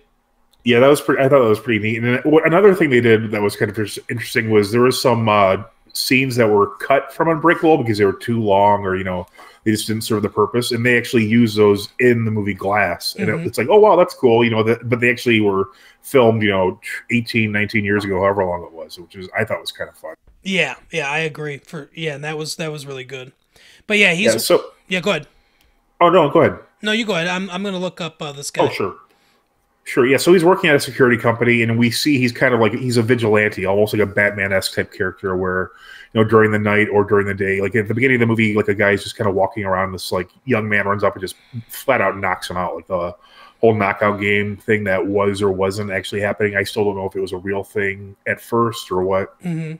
But so then David Dunn tracks him down and he just beats the hell out of these kids, because that's what he does. And so, he's obviously older, but he hasn't really slowed down as far as, his strength and that sort of thing go. But so his son is actually trying to help him find the beast. We find out that his wife had passed away a few years ago, but his son is really actively helping him try to find, these miscreant type characters for him to come and, bring his own style of justice against. Mm-hmm.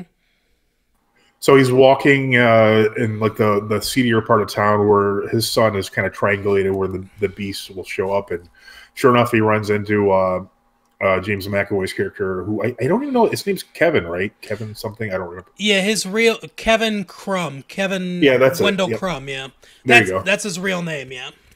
Yeah, so he runs into him, and sure enough, he gets a vision of where these women are being held. Because they show at the beginning of the movie. I'm sorry, I forgot that the beast has kidnapped 4 cheerleaders. Yep.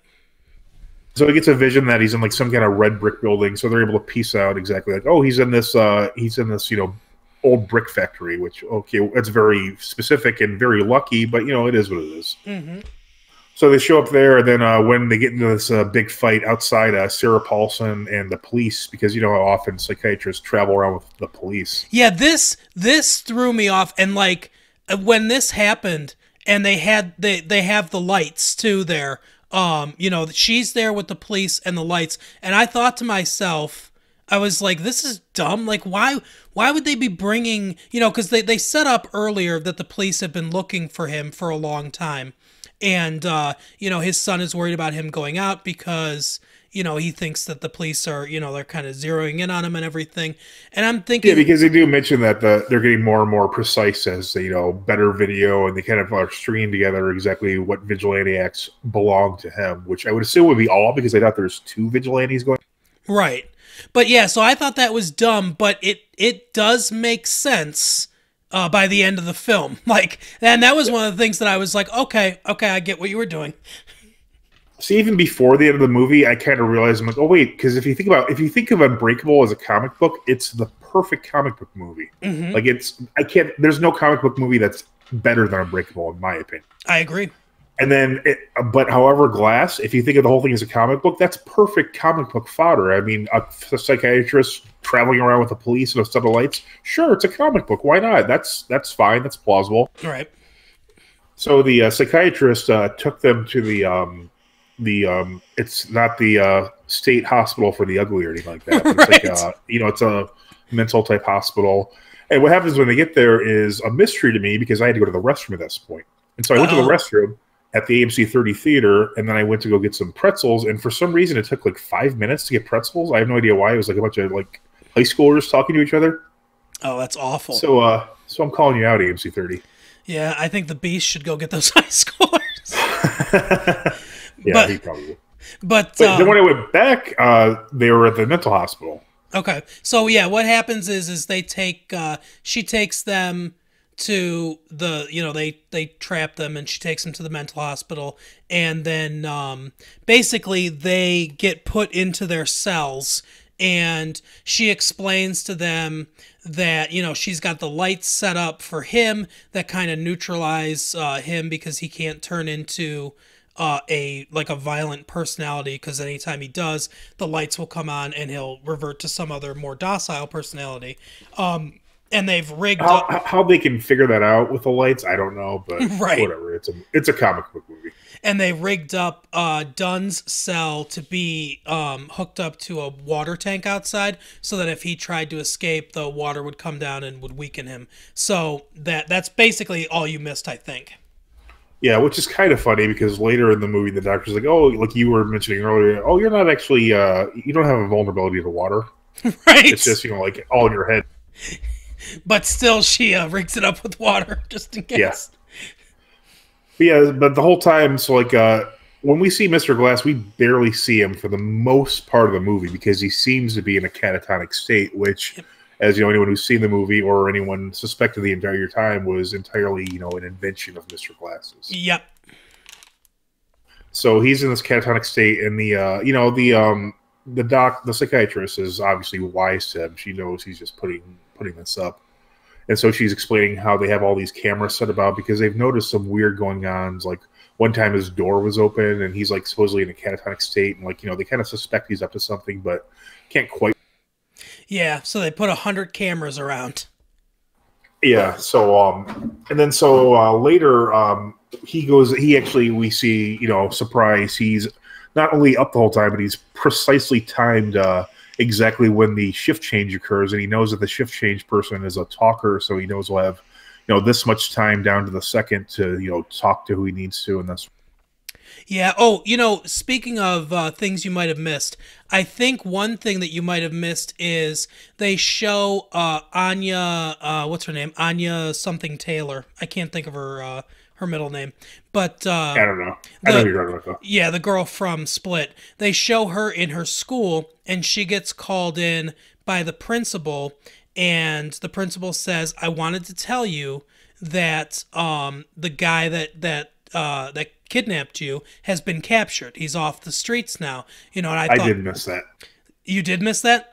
Yeah, I did. Okay, so she tells him, and also there's a weird thing that never comes back, but they make a point to move the camera into lists of students and stuff like that used to go to the school or whatever, kind of how they'll have graduating classes on the wall, and David Dunn's son is one of them. So I guess she goes to the same school he did, but that never comes up again or anything. Yeah, that's interesting. But so she tells her that, and she says, "I've told your foster parents that." So we get that kind of closure as to the uncle that was abusing her and everything. She got him arrested for the sexual abuse and stuff, and now she's living with foster parents and going to this school. So that happened too, and then they go into the stuff at the mental institution. You know, I could be wrong, but I could have sworn like later in the movie he mentions that he went to the same school as her, or there's some connection there. Because I don't remember his character still in school at the time. I think he's out of school. Yeah, no, he's an adult at this point, and I think like what they showed was a picture of like past graduating classes to just kind of I see. show that he had gone to that school. So yeah, like I didn't catch that if he mentioned it, but yeah, maybe I'm just making that up. I don't know. But if he mentioned it, then yeah. So they have somewhat of a connection, even more than the normal connection of each one of them is associated with one of these superpowered people.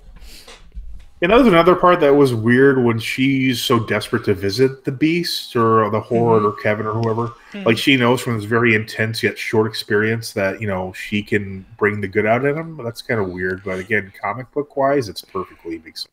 Yeah, and that's one aspect that I think a lot of people aren't getting, and where I hear a lot of the negative criticism come from is from her character and saying like, why would she want to be around this guy?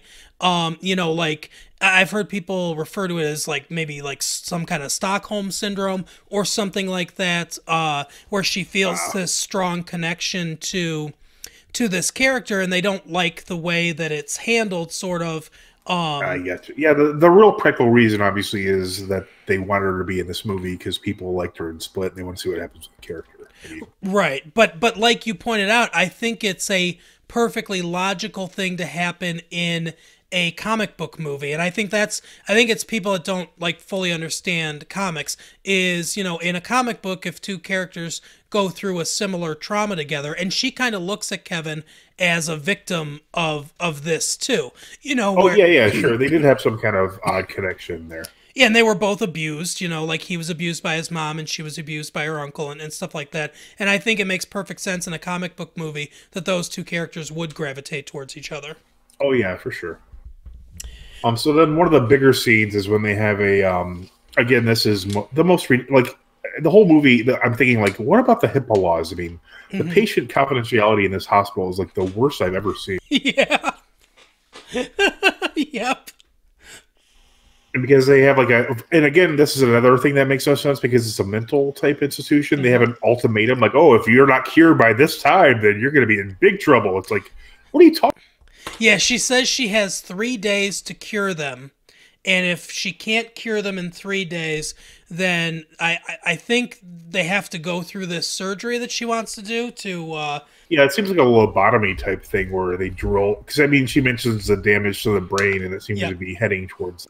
Mm-hmm. See, I wonder, too, if those were faked. Like, the MRIs. Oh, I'm sure, yes. I mean, it seems kind of weird. I don't remember any of the characters getting an MRI, but I mean, obviously that wouldn't necessarily be a scene that you need to see. Like, oh, look, David Dunn's getting an MRI now. Right. Yeah, she says to David Dunn that she wants him to agree to get the MRI, and he just kind of nods at one point. That might also have been in the part that you missed. But yeah, they don't actually show it.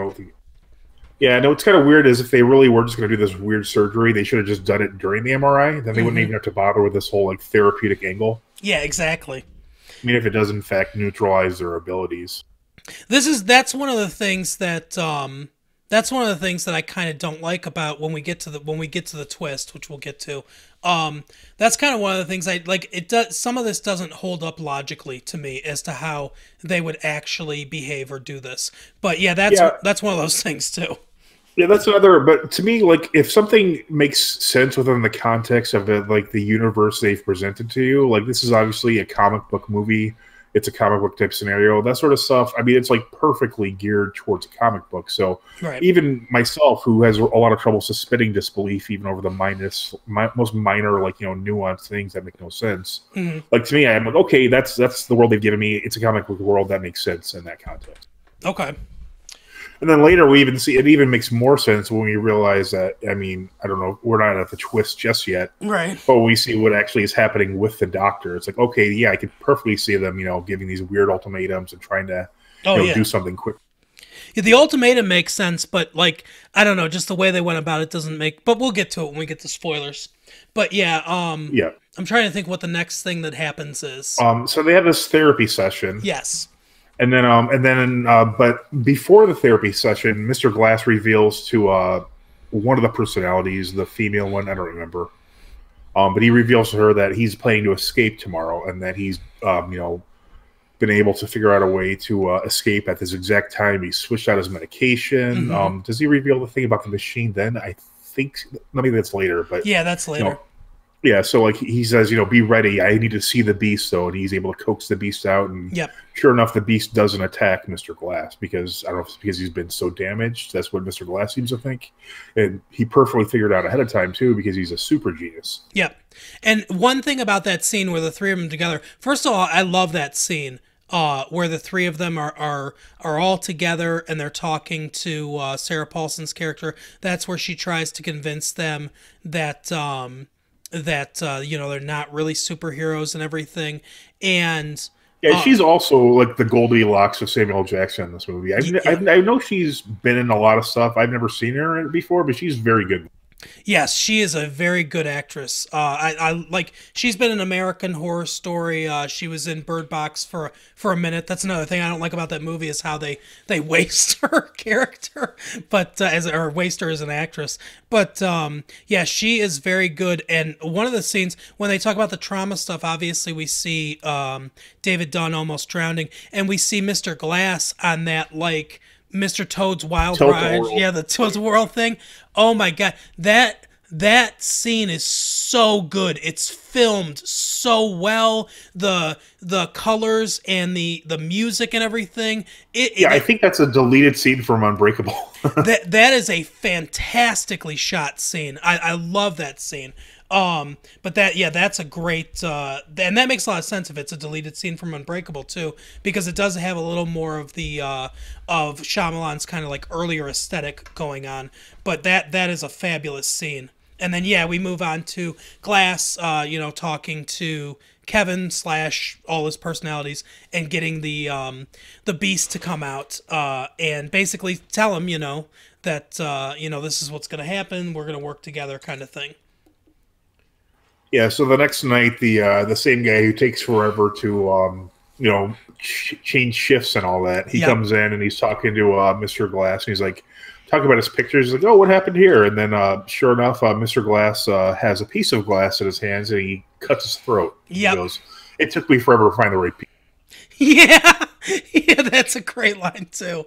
And they this is where they take and they take him to get the they take him to get the surgery thing. Lobotomy or whatever. Yeah, and he's just kind of like just sitting there, not doing anything, which is how he subdues. Yep. And that's a great scene too, and like a great, something's going to happen, but you can kind of feel the tension, and then the way he slashes his throat with the piece of glass and stuff is great. And then I love the visual of we're kind of focused on Glass in the foreground as he comes in and he's talking. He's sort of like almost like villain monologuing. He's kind of explaining like everything and stuff. And in the background, we see the guy just clutching his throat on the bed. He's clearly dying. And like the whole time I'm thinking like, God, what a way to go. Like you're trying to like, not die from exsanguination as like the blood is pouring out of you. And this guy is monologuing in this like just conversational tone about everything he's planning to do. It's like, this is the last stuff he's going to hear kind of thing. Yeah. But it's and you're thinking that motherfucker used a piece of glass because he calls himself Mr. Glass to cut my throat. Right. And it's just it's a perfect setup. The scene is just it's incredibly well blocked and well shot. And it's another thing that I really love about kind of the aesthetic of this movie. But the whole movie is just gorgeous to look at. It's the colors are amazing, the cinematography. Like I said, the camera is very busy, but I don't find it distracting, which is odd for me because usually I'm like, oh my God, quit doing it. Yeah, no, I'm the same way. There I've seen a lot of different movies where there's a lot of like innovative or different kind of camera movements, and I'm thinking to myself while I'm watching, I'm like, okay, you can direct, I get it, like it's almost like the director becomes a part of the movie, but Yeah, but it makes sense in every single time they do it. yeah, and I think one thing that like Shyamalan struggles sometimes with script writing. He struggles sometimes with getting actors to give good performances. He can struggle in certain different aspects of filmmaking. But one thing that I don't think he's ever really struggled in is that he has a great innate ability to present to us great visuals while also keeping himself out of the movie. I mean, not in the cameo city, right? Not literally, but like you don't feel him directing the film. Actually, that's another point. He does, have a cameo in this movie, but it's very quick. Yeah, it's actually almost like tongue in cheek. He's like, well, you better get out there, because I think it's almost like in response to his earlier cameos where he was just getting way over the top. Like, yeah, in what I haven't seen, like the Lady in the Water, like his character is like this creator who like created this. It's just like really ridiculous. Yeah, his character is basically the hero. Like his character, in Lady in the Water, his character eventually writes a book that solves all of the world's problems with his writing. So they have to protect him. And for all you directors out there, if you're such great actors, why aren't you in other people's movies? Exactly. But yeah, but I thought that was like kind of funny. He was like, "Oh well, get out there," He's like basically like assuring the audience like, "Well, we're going to be moving along in this one. We're not going to." And that's how it is. It's very. I like the pace of the movie is great. Like it's a very long movie. Don't get me wrong. It's like 2.5 hours maybe. It's a long movie. Is it really that long? Because it did not. It might be 2 hours. It might be 2 hours and 3 minutes. It's something like that, but it's at least 2 hours. It's a long movie. It did not feel that length to me. It really didn't. Yeah, I loved Unbreakable, but Unbreakable, the pace was very, very slow. I did not care for that, and this is like the perfect pace for this kind of movie. It's something's always happening. The plot's like racing forward. There's things going on. There's mystery. It just throws everything at you. Mm-hmm. Yep, for sure. So not only did Mr. Glass cut the attendee's throat, but he also reveals that he disabled the laser to the brain machine, whatever it does. Yeah. And that's another thing that I like is that he didn't go into some big explanation. They didn't give us a bunch of exposition about that or anything. Like Shyamalan knows. All he's got to do is he showed Glass holding the little like piece of metal or whatever. And it's like, we understand, okay, he disabled it. He took out something that's important to this machine and it didn't do what it was supposed to do to him. Yeah, and it was actually made of glass as well. Yeah, yeah.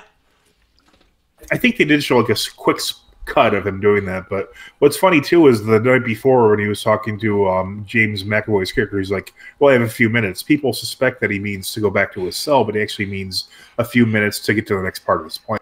Yep, that's right.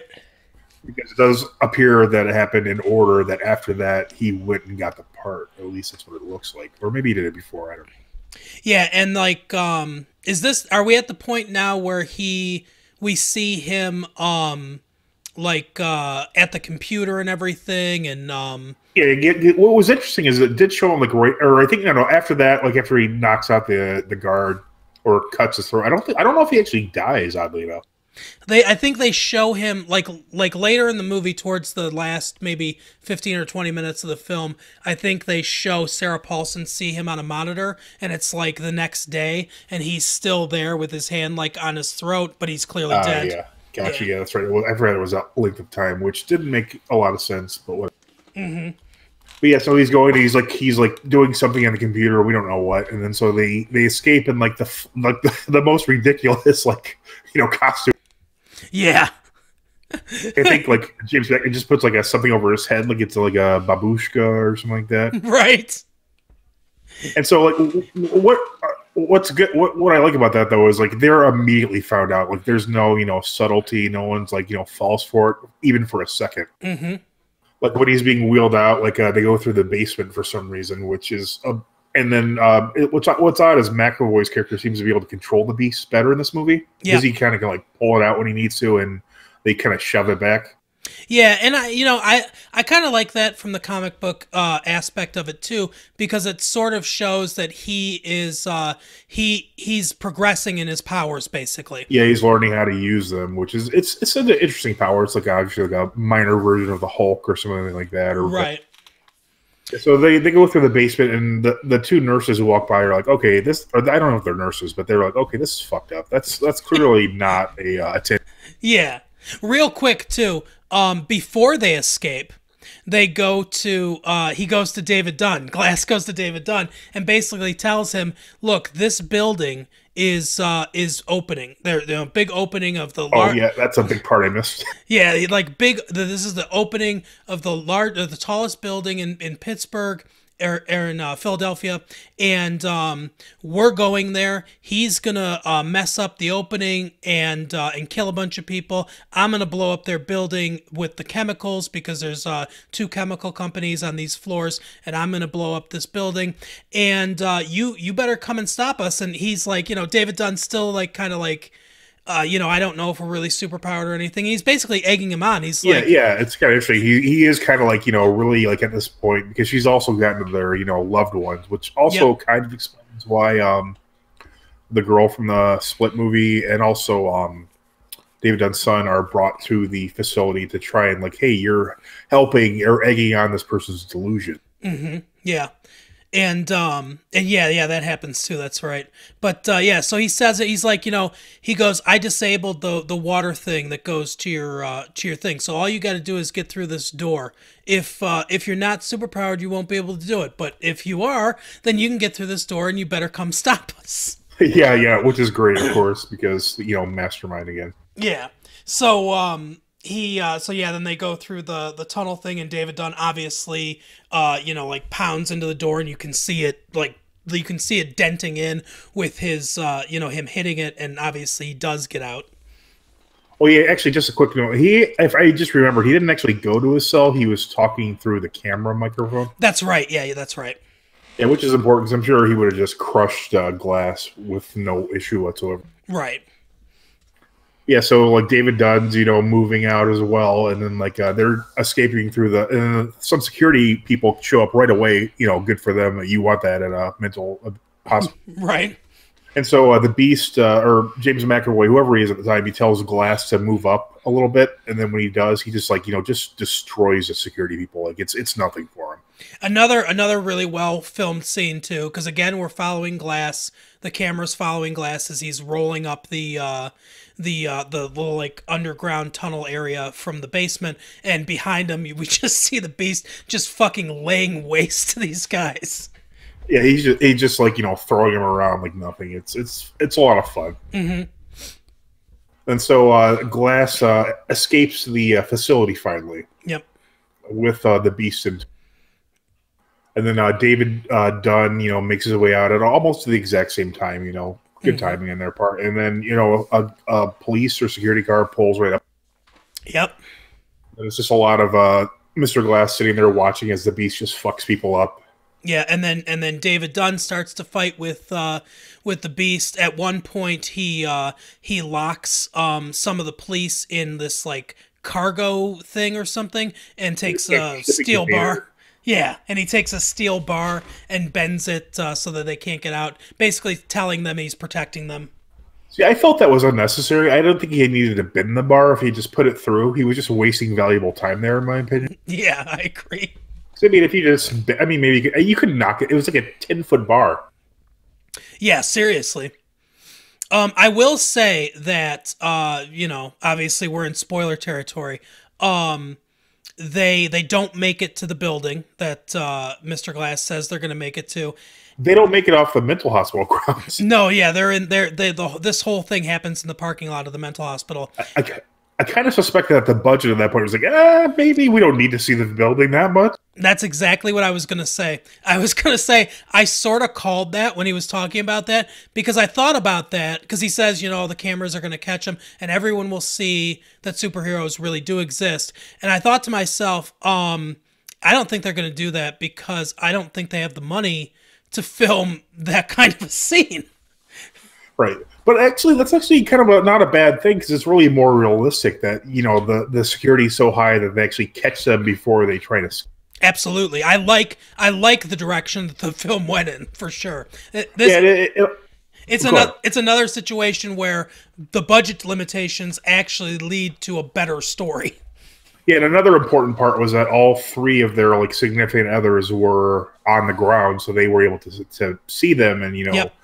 There was a lot of emotional connections, a lot of exposition about what happens. I mean, do you want to spoil what happens next? Because it's kind of a shocker. Yeah, for sure. We can we're in full spoilers now, so okay, so what happens is that they're fighting and everything, and like you said, Anna Taylor-Joy and Mr. Glass's mom and David Dunn's son are there watching all this stuff. Oh, and I'm sorry, I forgot to. We must point out that he was thrown into the water tank. Yes. Oh, yeah, that's right. They threw him into the water tank, and he ends up being able to just punch his way out. Yeah, bang the side and get out, but he's still weakened. It seems like obviously he has a vulnerability to water because he can't swim or whatever. As anyone who couldn't swim would have a vulnerability to water, but it also seems to sort of weaken him. Like it takes him a minute to kind of get back up to full power after being in water like that. Yeah, and so water is just everywhere, including in this puddle that we're shown for some reason, which we later realized why we're shown. Right.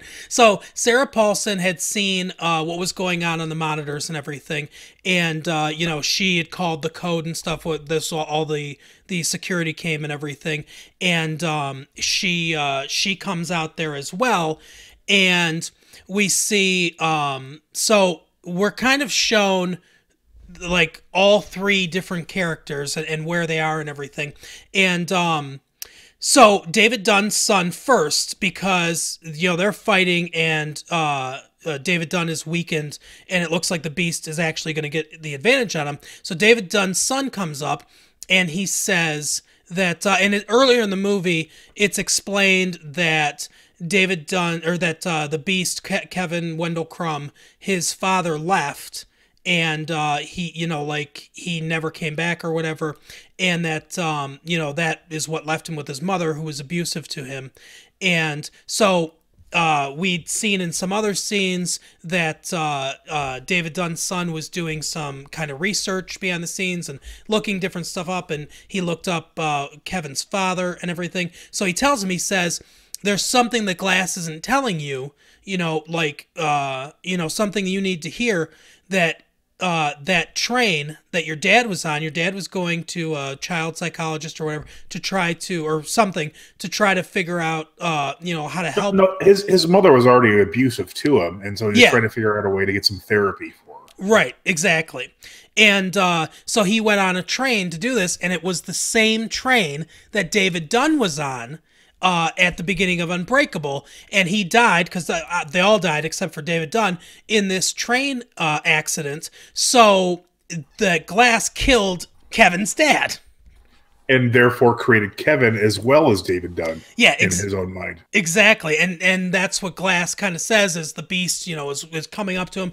He says that, part of his power is his ability to bring superheroes out, or superheroes to the forefront and everything. And obviously the Beast is pissed, so he slams him in the chest, which, especially is obviously going to hurt anybody, but especially with osteogenesis imperfecta, that's shattering the sternum and all those bones. So it's obviously really bad. Yeah, it's like a lethal blow. Yeah. So he falls on his side and everything, gets knocked out of his chair. His mom comes over to him.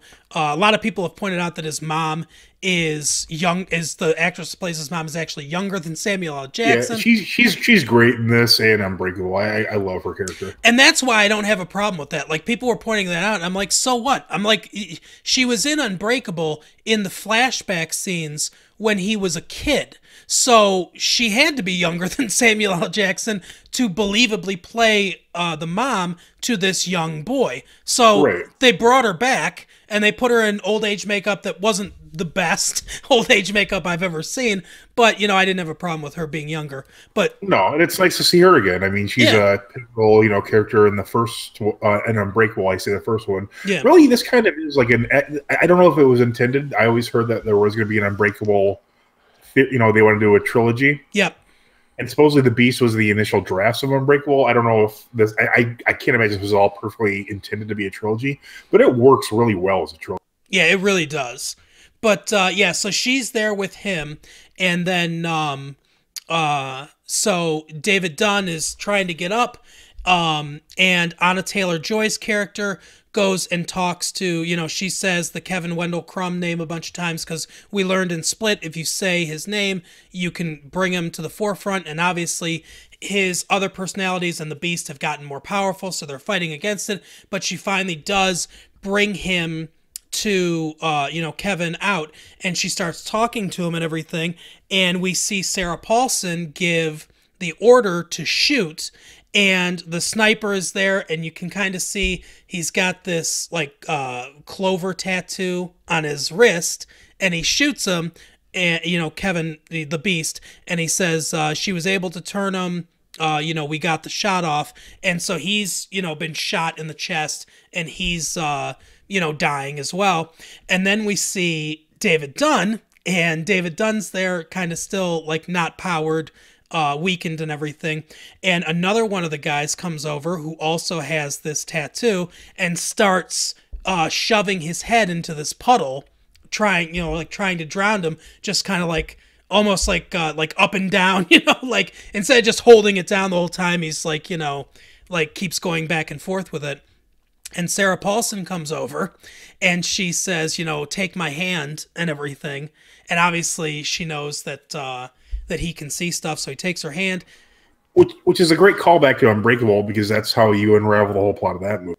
Yeah, exactly.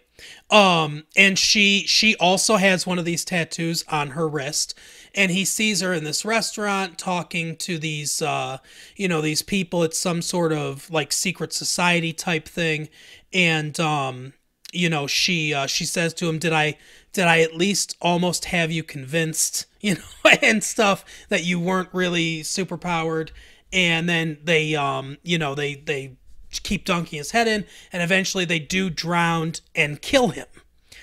So yeah, and then all three of them are dead. But actually before this, she goes over to Samuel Jackson as well, and tells him that he was right the whole time. Yep. She says that at least you can die knowing that you were right about, your theories as to, all this stuff. And he says to his mom, that he was right and everything. Yeah, this is great too, because his mom, you could tell he's talked to her about his theories quite a bit. Mm-hmm. He's like, "Oh, this is an ending." He goes, "Oh no, this isn't an ending. This is an origin story." Yeah, he does say that. That's right. And he says, and this is another nice emotional part of the movie where he says, I wasn't a mistake. Like, and we get the motivation behind why he wants to prove that, superpowered people are out here, that, his birth and his life wasn't a mistake, that it was, some kind of fate thing. Yeah, and his mother, who clearly has unconditional love for the man who, took down a plane, crashed a train, yep, who cut someone's throat, moments ago, says, "You were spectacular." Yep. And yeah, he says that thing about the origin story, which obviously is important. So all three of them are dead. They've killed all of them.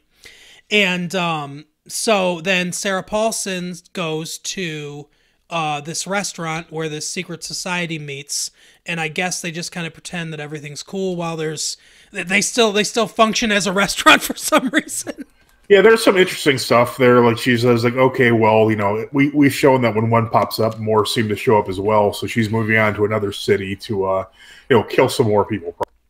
Yeah, basically she says that she knows her mandate, that the first step is to try to convince them that they're not actually superheroes, and then if they can't do that, that they do the surgery that gives them some sort of like lobotomy type thing, and then last course of action is to kill them. So yeah, she's trying to deal with it in a humane fashion, which she mentions, and I mean she is sort of humane to them at the end, but she's ultimately the cause of their various demise. Right.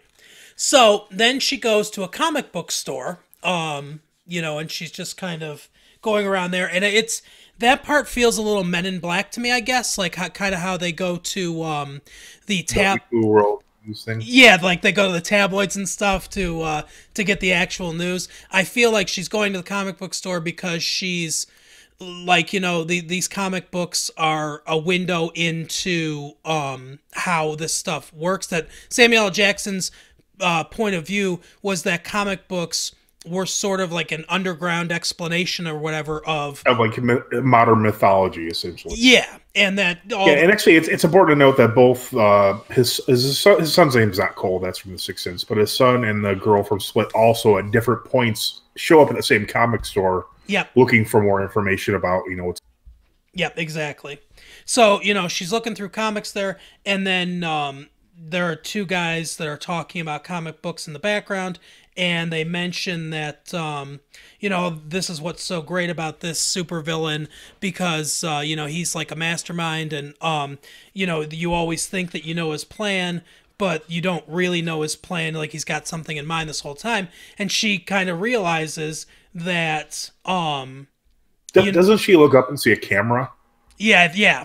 And she's like, she realizes, she's like, oh no. I might not have realized what Mr. Glass's full plan was. So she goes back to the institution where... Yeah, they had erased all the camera feeds they showed before this. Yeah. Sorry, we're bad at doing things in order sometimes. Right. But she goes back to the institution, she talks to the guy, and she says everything got erased, right? And, nothing got downloaded or anything. And he says, yeah, everything's been erased. He kind of looks through the thing. He goes, oh, this is weird. He's like, someone was like had a live feed of stuff as it was happening. And she realized too that like, oh wait, he went through the basement because there's more cameras on the way out through the basement. Yeah, and she kind of like, she's explaining, she's like, the reason that he went through the basement, even though it was a longer route and everything, and she's like, we gave him everything that we needed. We gave him all the cameras we needed. He went through the path of the most cameras, basically, and he uploaded all this stuff onto the internet, like for everyone to see. And then the movie ends with the three side characters, the mom and the son and Anna Taylor-Joy, and they're in the train station thing from Unbreakable when David Dunn went there to find some criminal. And they're in there and everyone starts getting, I guess I'm thinking they probably uploaded it to YouTube. Yeah, they said they uploaded it on the internet like 2 hours before. Yeah. And so it starts going viral and everyone's starting to see this and everything. And so, Samuel L. Jackson's plan comes to fruition where people are now beginning to realize that superheroes are actually real. And that's where we end the film. Yeah. One of the problems that I kind of have is, and here's the thing. This is probably explained by your attitude of this being this is a superhero movie and everything. In real life, I can't imagine that anyone would be convinced by the footage that we see. Like, yeah, I can see that, but again, it's the whole world of superhero books. Yeah, if we take this as a world that's that's ready for this knowledge, you know what I mean? Then I kind of get it. And it's sort of implied that people that write comic books either have direct knowledge or if they don't, they kind of suspect, you know what I mean? Like almost how religious people will say, when people like belief in God and stuff like that, they'll say that, well, the proof of it is that people keep writing these stories, that they keep, that there's just something inside of us that knows the truth of. Yeah, I think that's more what they're going for. Like it's almost like a cultural like meme that's like gone throughout like society's culture. Like they kind of have this idea that they have to tell these tales of these people because they're real, which doesn't make sense. I mean, obviously there'd be a lot more different reasons why people do make comic book tips. Right. But yeah, I think religion plays a big aspect in a lot of different movies by M. Night Shyamalan, so that's why I kind of thought that, and I think that's sort of where he's going with that thought, is that, they're just driven to do this because they kind of instinctively know that this stuff really does happen. So if you look at it from that perspective, then we're living, the movie takes place in a world where people are open and ready to accept this as true, and would maybe have a little less skepticism than people in our actual reality. Or maybe he just feels that there's enough like conspiracy theorists and people out there that will do whatever they can to prove it's real or unedited. Yeah.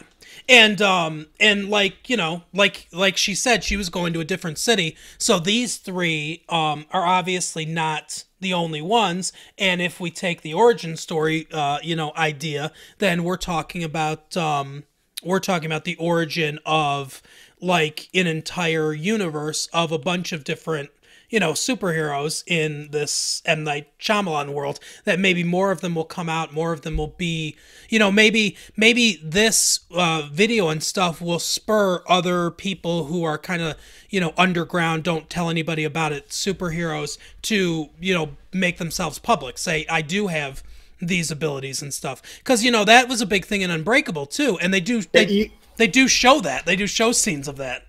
Yeah, I think I just realized that this whole movie is about belief, like the whole trilogy. Mm-hmm. I mean, the very first one, like no one except for his son believes that he has these super abilities, his son and Mr. Glass, of course. Yep.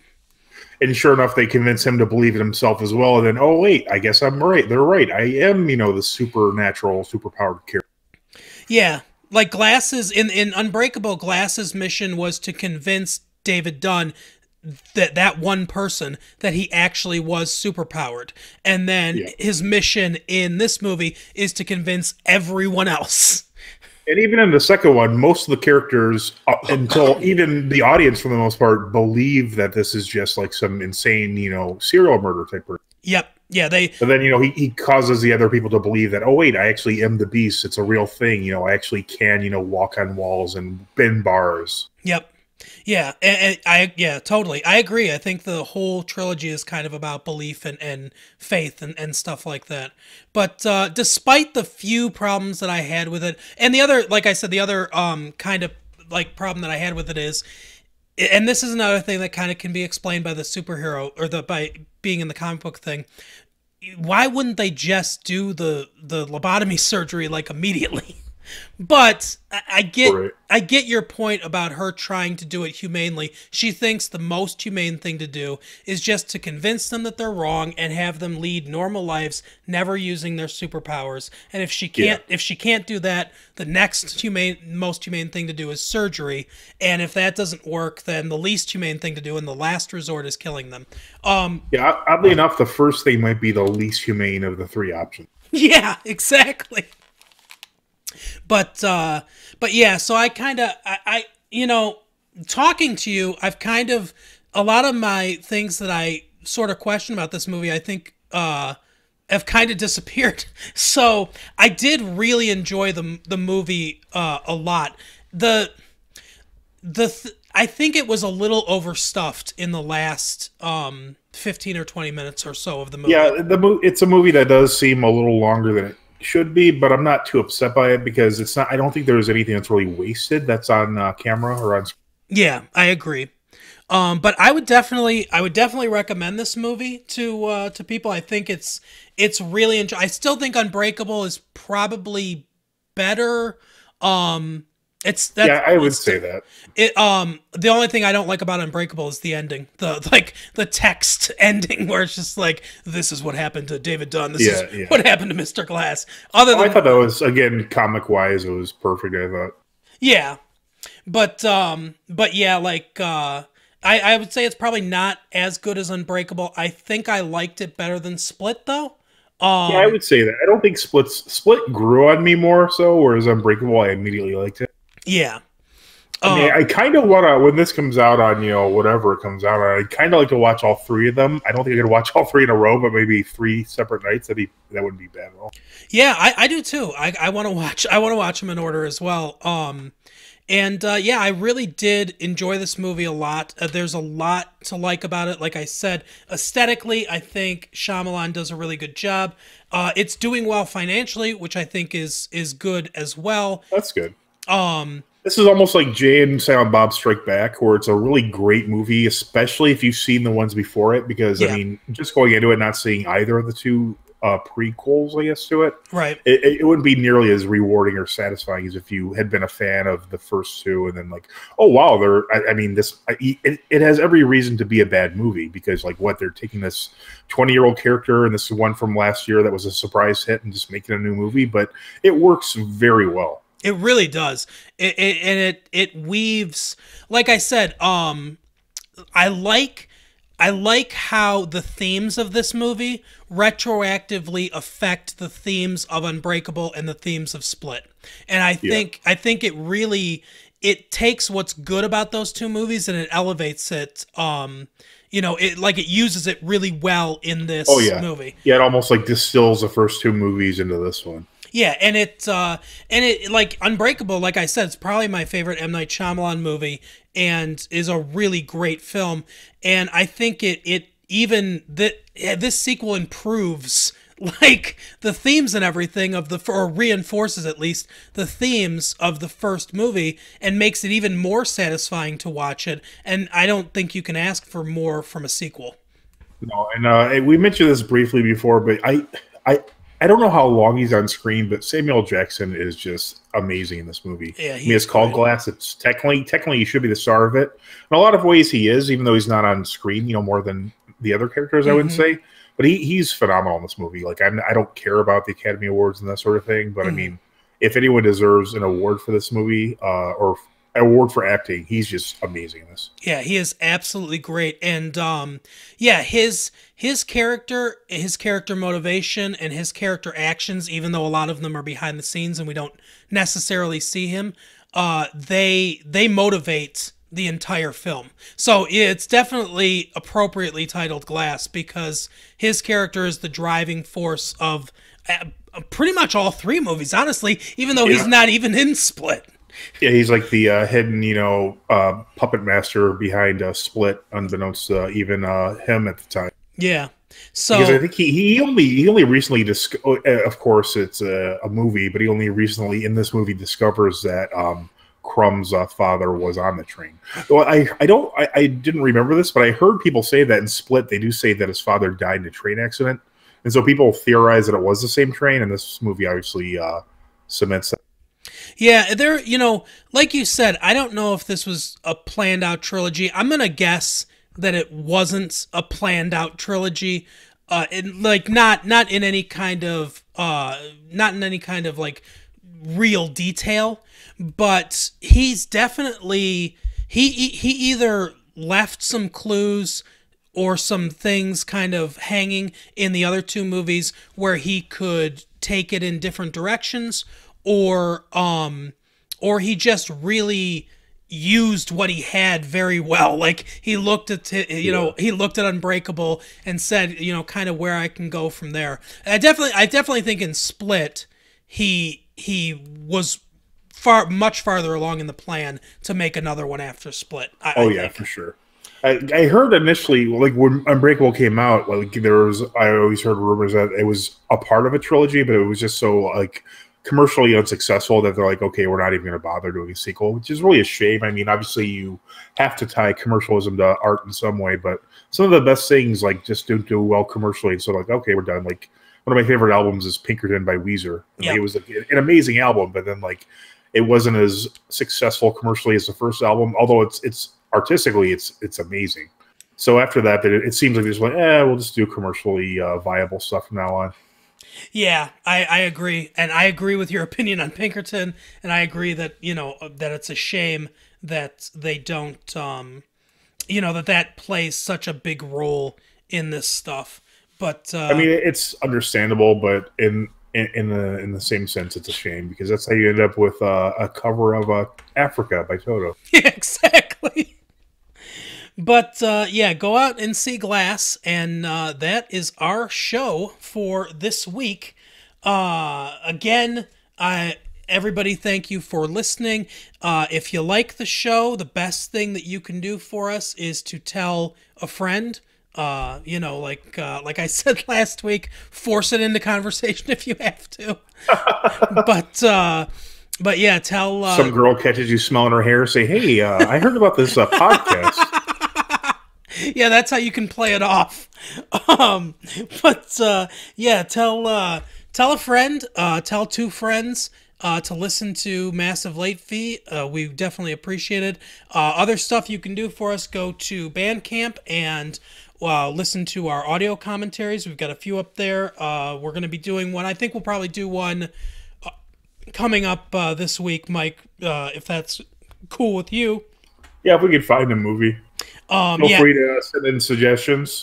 Yeah, you can email suggestions to massivelatefee@gmail.com of any movies that you might want us to do commentaries on. If you want to financially support the show, we absolutely love when people do that. You can go to Patreon, massivelatefee.patreon.com, and give us a buck.